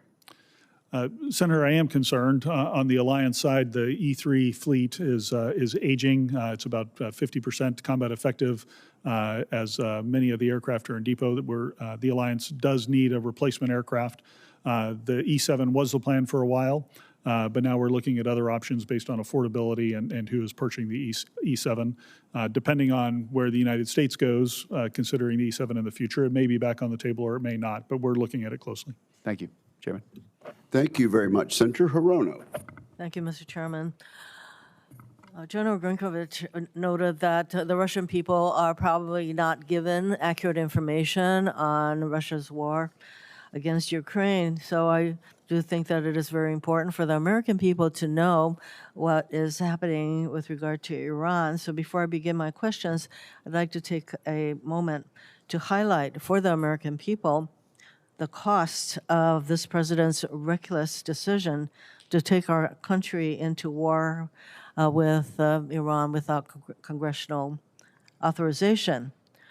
7 brave U.S. service members have been killed, 150 wounded, 8 severely injured, over $11 billion in the first 6 days, and this is day 13. So we're likely closer to $20 billion already spent on this, what I would consider an illegal war, with no end in sight and no plan for what will come next. Oil prices are going up. As noted, the major beneficiary of this is Russia. And despite how impressive and professional our military is, this is a real war. It is not a game. It is certainly not an excursion. And it is important, even if the president won't, to acknowledge when errors happen. Preliminary findings of the strike on an elementary school in Iran that killed 175 civilians, mostly children, point to U.S. responsibility. But this tragedy didn't happen in a vacuum. Secretary Hicks said in his misguided attempt to focus on lethality, gutted the office that focuses on mitigating civilian casualties, reducing personnel there from 200 people to less than 40. In that kind of an environment, errors can occur, and as noted once again by General Grynkewich, what may have happened in the instance of the killing of all these school children as just a error upon error, a chain of errors, as he put it. So we mourn the deaths of our brave soldiers, but as this war continues, there will be more civilian deaths. There will be more cost to our American families. And I joined all those who pray that this war will end, even if there is really no articulated end in sight. I'd like to start my questions with General Reed. It was nice to meet with you the other day. And Transcom is playing a vital role supporting this war in Iran, even though, as I noted, I totally disagree with the president's decision to launch this war. That said, this war is placing significant demands on our acknowledged aging air mobility and refueling fleets, both of which need to be recapitalized. I'm also concerned this war is going to impact Transcom's ability to support important planned exercises and training in other theaters, particularly in the Indo-Pacific. General Reed, have you had to cancel or scale back any planned Transcom exercises with Indo-PACOM because of this war? Senator, since the start of the war, we have certainly surged to meet the need of CENTCOM. One of the things we've been able to do is to get access to greater numbers of Guard and Reserve to assist with that. In addition, access to Guard and Reserve also helps to preserve our ability to support other combatant commanders as well, to include exercises in the Pacific. In addition to that, we also work with the Joint Staff to make sure that as the needs arise, that we can meet the needs as best we can while we support the warfight. So you're telling me that as this war against Iran continues, that you are needing to make adjustments with regard to any needs, particularly in Indo-PACOM, because we have a lot of exercises that are really important with our allies in that part of the world. So you are having to make adjustments. Will you commit to informing this committee if Transcom is unable to fully support upcoming exercise in Indo-PACOM or other combatant commands? Yes, Senator. For General Grynkewich, one of the United States' greatest asymmetric, I'm running out of time. Mr. Chairman, may I finish my question? Yes, ma'am. I did want to get your sense that we are stronger when we work closely with our international partners. And would you agree, General, that this requires constant investment in interoperability and training as technology and threats evolve? Would you agree with that? Senator, I would, and we focus on that every single day at U.S. European Command. There's a whole series of questions that follows our need to maintain that kind of interoperability, and I will submit those questions as well as others for the record. We'll take another round if necessary, and of course, Thank you, there'll be a Mr. Chairman. classified portion. Senator Slotkin is next. Thank you, Mr. Chairman. Thanks to both of you for being here, and thanks for all you're doing to support the significant effort that's going on in the Middle East. It's hard, as someone who was at the Pentagon and at the CIA, it's hard to miss, I think, two important trends that are happening in this war in the Middle East that are connected, I think, to what you all do. One is just, I feel like the conversation on drones has come home to roost. You know, the Pentagon over many administrations, Democrat and Republican, has had this unbelievably glacially slow process of acquisition.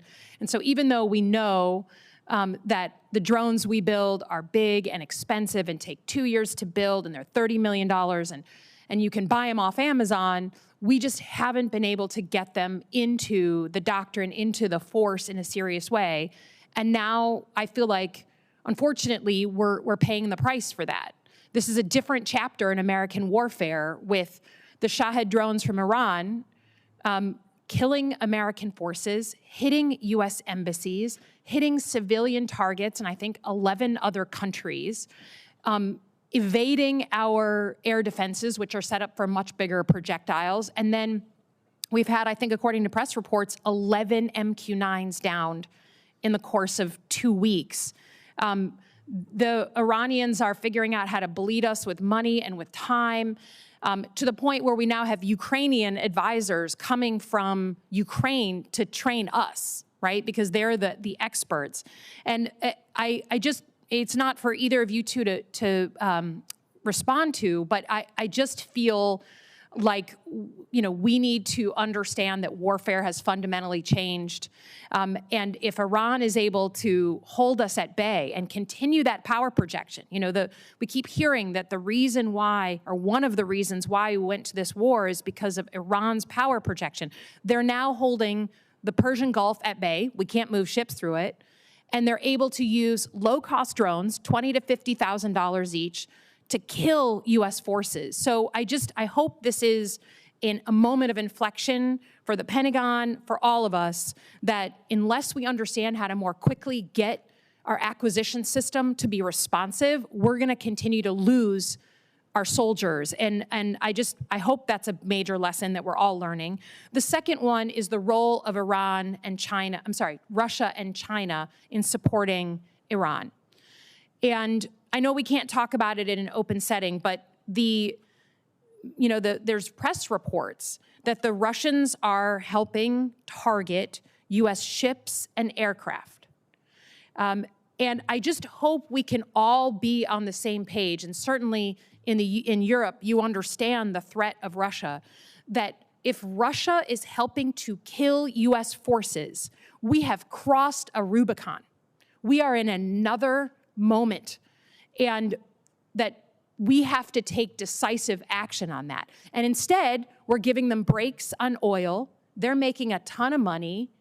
And all the weapons and all the systems that we need for this war are what we would have otherwise given Ukraine to defend themselves. So I just hope we're all on the same page on this committee on a bipartisan basis, that the situation with drones in this war and the situation with Russia in helping to potentially kill American forces and target our weapons and our systems, our ships, they are new.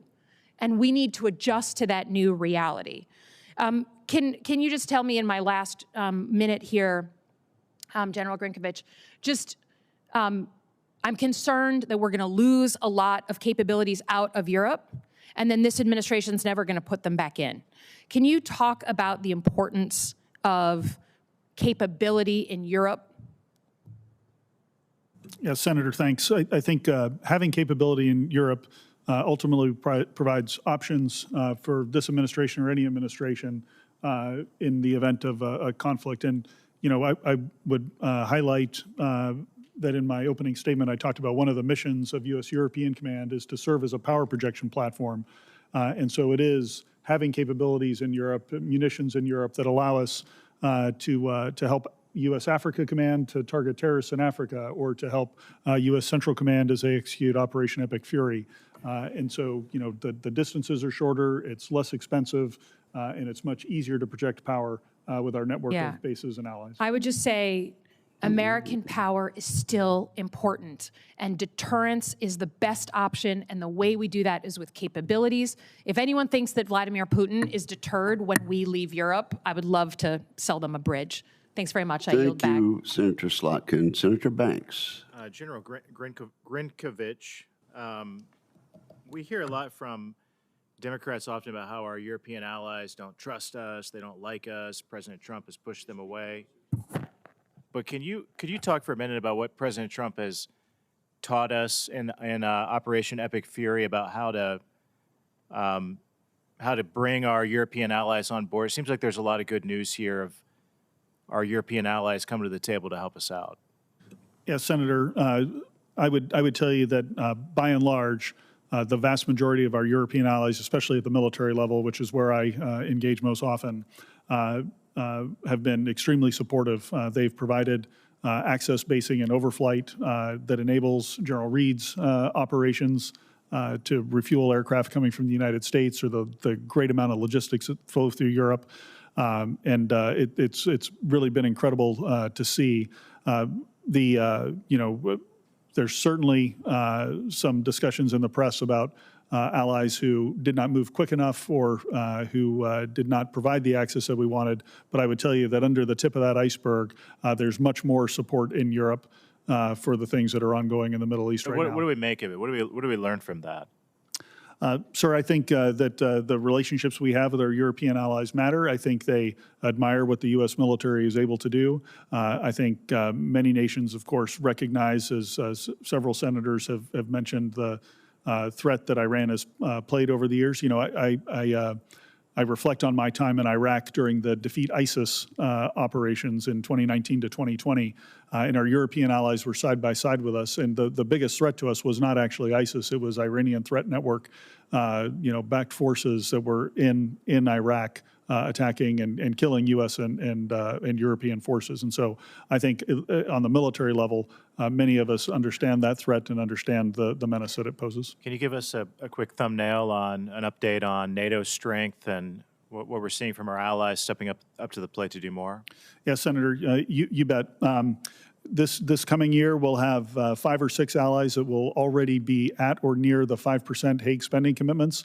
Many other allies, some of the biggest economies in Europe, like Germany, on a rapid pace to achieve 3 or 3.5% spending by the end of the decade.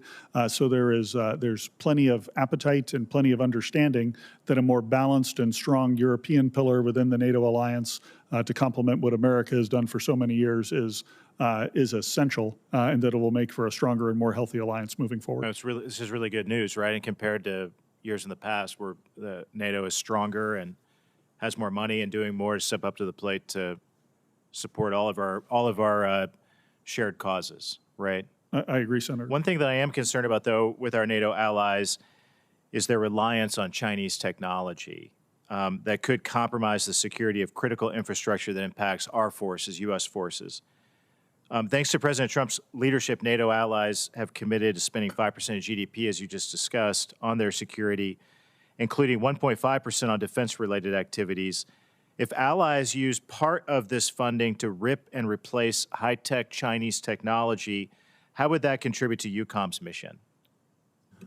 Senator, we want Chinese technology out of anything related with the defense of the United States or Europe or across the alliance. And so we focus our efforts to help our allies identify where they have Chinese technology in their information networks, that's particularly their defense information networks. And then, there's Chinese technology and ownership across much of the infrastructure that folks like General Reed would rely on to flow forces either across or into the continent. So you're seeing progress on this front? Do all of our NATO allies share our concern about Chinese technology? Sir, they do. Even the allies that I would traditionally put in a category where they didn't pay attention to this, when we highlight it today, they absolutely understand the threat and the risk, and they take action. And would it likewise be helpful if our allies remove China from satellite ground stations in the Arctic? Absolutely, Senator. Okay, that's all I have. Thank you. I yield back. Thank you. Senator Duckworth. Thank you, Chairman. We're now in the second week of President Trump's illegal war against Iran with no end in sight, and I fear the longer that this war goes on, it will have lasting impacts on the readiness of our military to respond to crises and threats elsewhere. Meanwhile, this administration is hiding its incompetence behind the valor of our military men and women, as if questioning why we're at war is equal to questioning the valor of our troops. We all know that that is not true. I know that our military will always do the best and most professional job possible. But that means that we here in these chambers, who are the elected representatives of the American people, are beholden to do our job and make sure that this is the right war. one that is worth our troops' sacrifices. And we can't forget that that sacrifice extends to our logisticians and support staff, as we've been tragically reminded by the 6 soldiers of the 103rd Sustainment Command that we lost last week. Any time that we conduct significant military action, especially on this scale, we must understand the demands that it puts on our military. By choosing this illegal war, one that he still cannot justify, Trump has put our service members at risk in completely unnecessary ways. 7 service members have been killed. 7 families had to hear the worst news of their lives. And the department has now confirmed at least 140 service members have been wounded, 8 severely. And with the expansion of this campaign, including to overhead air operations within Iran and possible naval escorts, our troops may be at even greater risk going forward. General Reed, Transcom has been working for years to modernize our global patient movement enterprises for the complexities of large-scale combat operations. Can you explain the challenges that our medical evacuation system faces in transporting critical care patients when airspaces and maritime routes are contested, as we're seeing currently happening in the Middle East? Senator, initially what has to happen is we need to put the entire system in place. That requires us to forward stage teams, not just the teams that will provide the care, but the teams who actually provide the scheduling and the teams who have the initial communications with higher level facilities along the route. Sometimes we have to put those in place in an environment that's contested, and then they continue to serve throughout. But that is done in concert with the theater commander who provides the force protection. And then once the scheduling begins, we then put the aircraft in place at the point in time of need. It requires that the patients are stabilized, and once they're assembled, we pick them up, and then we fly them out. We also depend on force protection to clear the airspace so that the aircraft can get to the next station. And then also important for us is the permission to overfly so that we can have the shortest and the fastest routes. So to summarize, it's incredibly complex. We need to make investments in this system. There's a lot more work to be done, but you're doing the absolute heroic best with what you have. Our wounded service members and logistics professionals now face the realities of medical evacuation in an airspace, as you've mentioned, contested by missiles and drones from the enemy.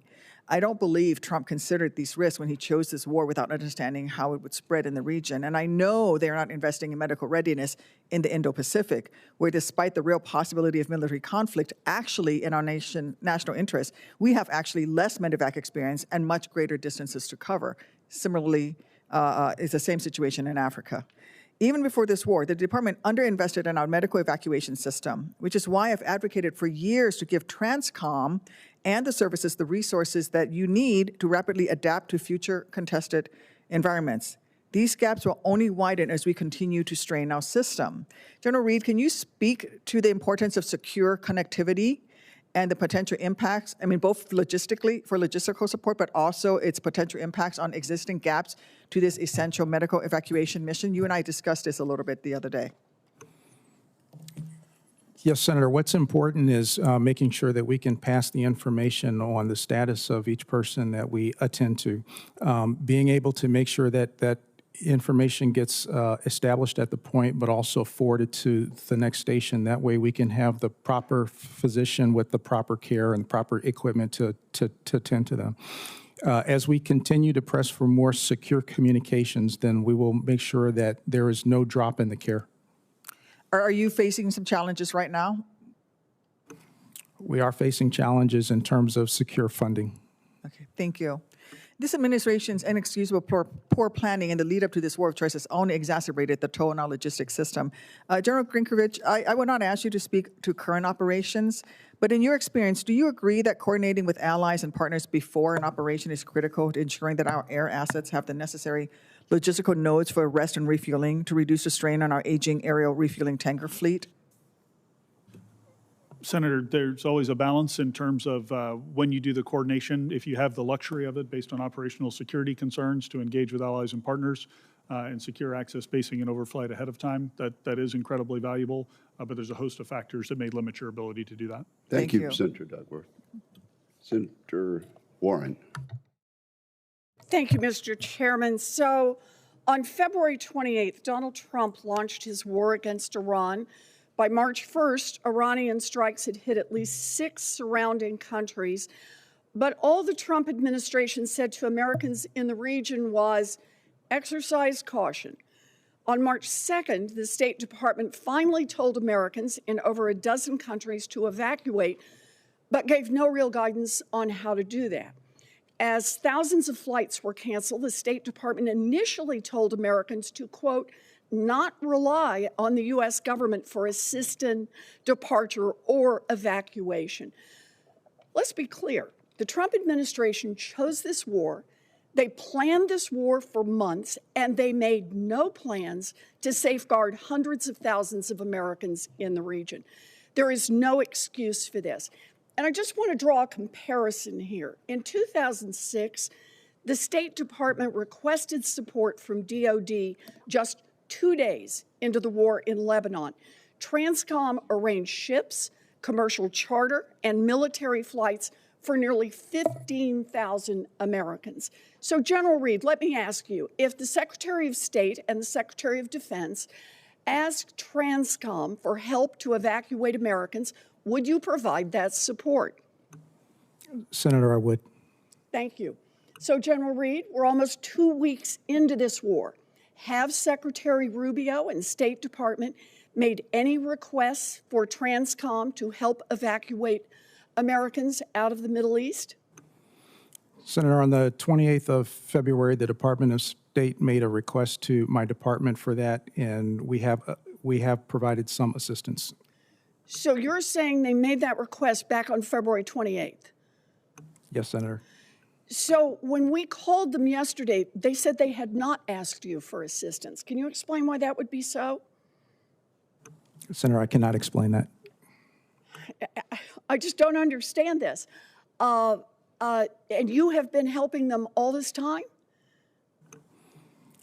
Senator, what we have done is through Central Command have responded to the request for the State Department to provide airlift at locations that they have specified. And how much have you airlifted in this period of time? How many people? Senator, I'll have to get that number Can you for you give for me the a record. rough idea? Senator, it's been in the hundreds. Hundreds, not in the thousands. That's correct.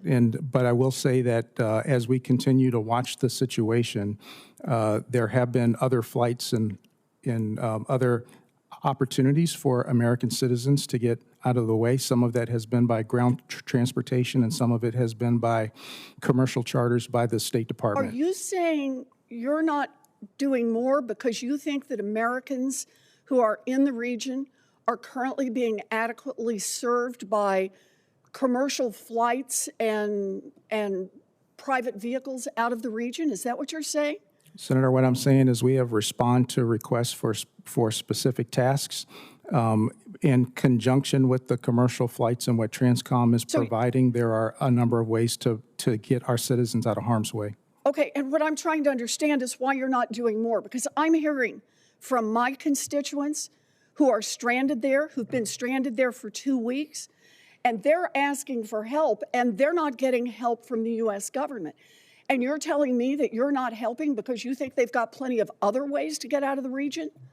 Or is it that Secretary Rubio is not asking you for that help? I just want to understand who bears responsibility here. Senator, it is the responsibility of all to care for the citizens that we have in harm's way. And as we receive a tasking and the opportunities to do that, Transcom is responding. Okay, so my constituents and other Americans who are trapped in the region are trapped there because Secretary Rubio is not asking you for help. Is that right? I just want to understand what's happening. We've been asked for help, and we're available to do that. And so as we are able and the conditions permit with CENTCOM, we are involved in all the coordination to meet our citizens where we can get to them and then transport them to safety. So you have provided all the help you've been asked for. You just haven't been asked for more help. Is that right? Senator, we have been tasked, and we have responded to each of those tasks. Look, I understand military speak here, but I don't understand how it is that we could get 15,000 people evacuated shortly after the war in Lebanon, and now we've still got thousands, tens of thousands of people trapped in the region, and I'm not understanding what your answer is here, and I don't think the American people are either. Thank you, Senator Warren. General Reed, has the State Department contacted you in this regard to ask for help? The State Department has, just as they did in the response to Lebanon as well.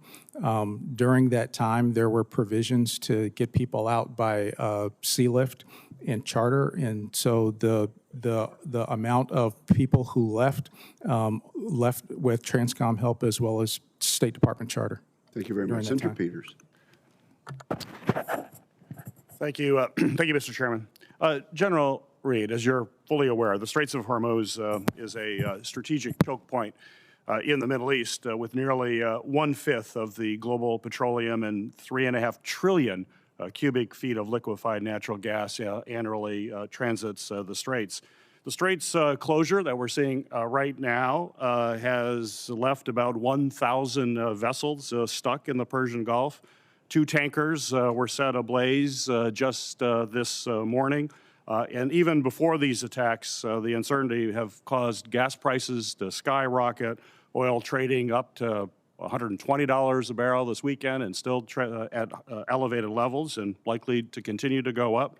And in fact, according to the International Energy Agency, the war has caused, and this is quote from them, the largest supply disruption in the history of the global oil market. That's a big statement, in the history of the global market. Additionally, 30% of the world's fertilizer supply passes through the Straits. This increases prices for American farmers as they're beginning planting season. This will mean food prices will also go up dramatically across the world. We have felt the impacts of the Straits closure here, surely in prices and many goods, but we also can't forget the impacts of our service members who rely on being resupplied. So a question for you, sir, is are you in talks with the CENTCOM commander, Admiral Cooper, on having actual plans to open up the Strait to commercial traffic and also to ease service member resupply in the region? And we are working with Admiral Cooper as he continues to prosecute the operations that he has. In the warfighting sense, we are doing all that we can to help him get after the targets that he needs to actually suppress the threats on the Straits. There is intense concentration to make sure that we can reduce that enough to get to a point where we can get through the Straits. When it comes to the sustainment for the forces, the Strait is not the only way that we're restricted to in order to resupply force sustainment. We have alternatives for that, and we're currently executing that as we speak. General Reed, the Transcom provides basically the logistics backbone to support our forces in any conflict, including the war in Iran, as you were talking about.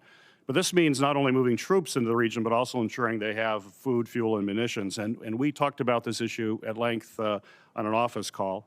And we talked about how Transcom relies heavily upon commercial partners to be able to augment your capacity to ensure the delivery of these key supplies. So my question for you is, how has your ability to deliver these critical supplies been impacted given the contested logistics environment we're in right now, where we have commercial ports, commercial fuel networks, and commercial partners that have been significantly disrupted as a result of the closure of the Straits of Hormuz? So we do acknowledge the disruptions, but this is exactly what we expect in a contested environment. When it comes to the commercial participation, they are able to deliver to points that are safe, and then we will transload, and then we take the responsibility from there. And so in this way, together we do and operate where we can, where we operate the best, and then we still get the warfighter the things that they need in their hands when they need it. So are you believe you're still able to rely on commercial partners for logistic capabilities, or does this mean we have to shift to more military options where we have greater control and greater security? We can absolutely rely on them. Very good. General Grynkewich, we have seen public reporting on the DoD withdrawing Patriot and THAAD missile defense systems from the Indo-Pacific. These are public reports and repositioning them into the Middle East. These moves, I know, have alarmed our allies, simultaneously weakening our regional deterrence and emboldening our adversaries, including China, as well as North Korea. Have you been asked to reposition any of your missile defense systems away from Europe in order to send them to the Middle East? No, sir, I have not. Very good. Thank you, Mr. Chairman. Thank you very much. Senator Rosen. Well, thank you, Chairman Wicker, Ranking Member Reed, for holding this hearing. Thank you, General Grynkewich and General Reed. We have two Reeds here today, right, for your service to our country. So I want to talk about support for Ukraine's critical infrastructure right now. So, General Grynkewich, you know Russia has engaged in a concerted campaign to attack Ukraine's civilian power infrastructure during what's been a brutally cold winter. Despite now entering spring, I'm incredibly concerned that Russia will continue to sustain attacks on Ukraine's civilian infrastructure. So I know you have thoughts on this based on our recent conversation in Munich. And so can you discuss your views on the threat posed by Russian attacks on Ukraine's infrastructure, and what kind of support has the U.S. government provided Ukraine to support its critical infrastructure? What more should we be doing in this space? Yes, Senator.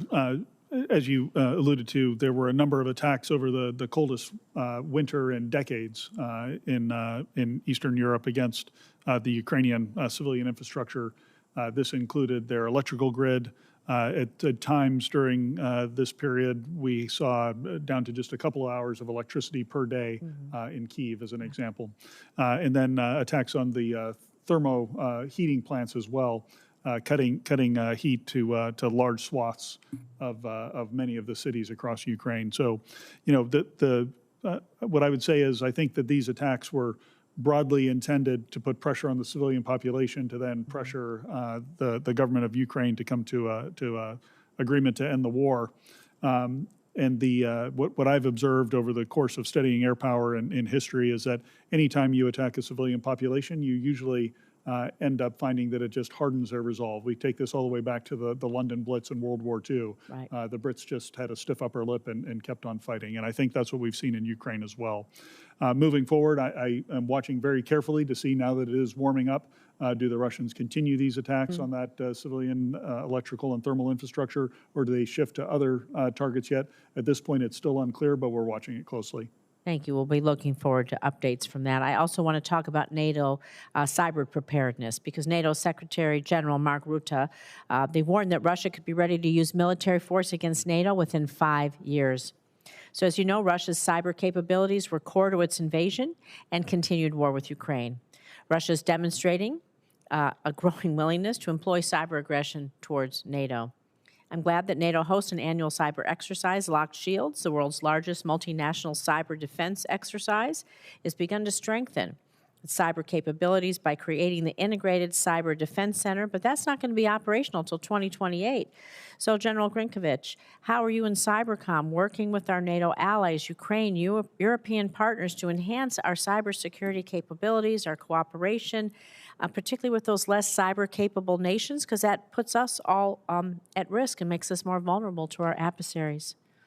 Yeah, Senator, that's a great question, and thanks for asking it. This is one of the areas where the Alliance and I are focused to try to understand how we can bring the cyber capabilities to bear that nations do have. And while there's some countries that don't have a lot of capability in cyber, there are some within the Alliance that do, and some that we wouldn't expect to have. But we're only as strong as our weakest link, right? That's true, ma'am, but in an alliance that's built on collective defense, we can help each other. If one country is strong in air defense and another country is strong in cyber, there's a natural synergy there where we can help each other to get stronger together.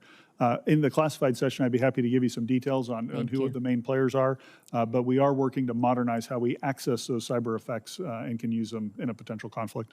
Thank you. Well, I'm going to stick on this topic because over the past year, Russian aircraft and drones have flown into NATO airspace on multiple occasions. I don't believe these incursions were accidental. Russia's deliberately testing NATO countries, their readiness, their resolve, and the manner and timing of all of our response to this aggression. So building on Senator Fisher, I know she asked this earlier, how do you think NATO can and should most effectively respond to these Russian acts of aggression, even if they say they were accidental? Yeah, Senator, I'm very proud of the initial responses I mentioned a little bit earlier, but I would also say that the stand-up of our Eastern Century vigilance activity across the alliance has resulted in a dramatic decrease in this activity. So it has had not just a preventive effect in terms of when drones are incurring into the airspace, being able to stop them, but it's also deterred the Russians from taking that kind of reckless behavior in the first place. So I think there's always work to be done here. It's not perfect. We continue to have limited incursions, but I think we're on the right path and making great progress. Thank you. I look forward to the classified briefing. Which will begin precisely at 12 noon. A vote is going on right now. Members are encouraged to go ahead and vote, and we will see you in the SVC precisely at 12 noon.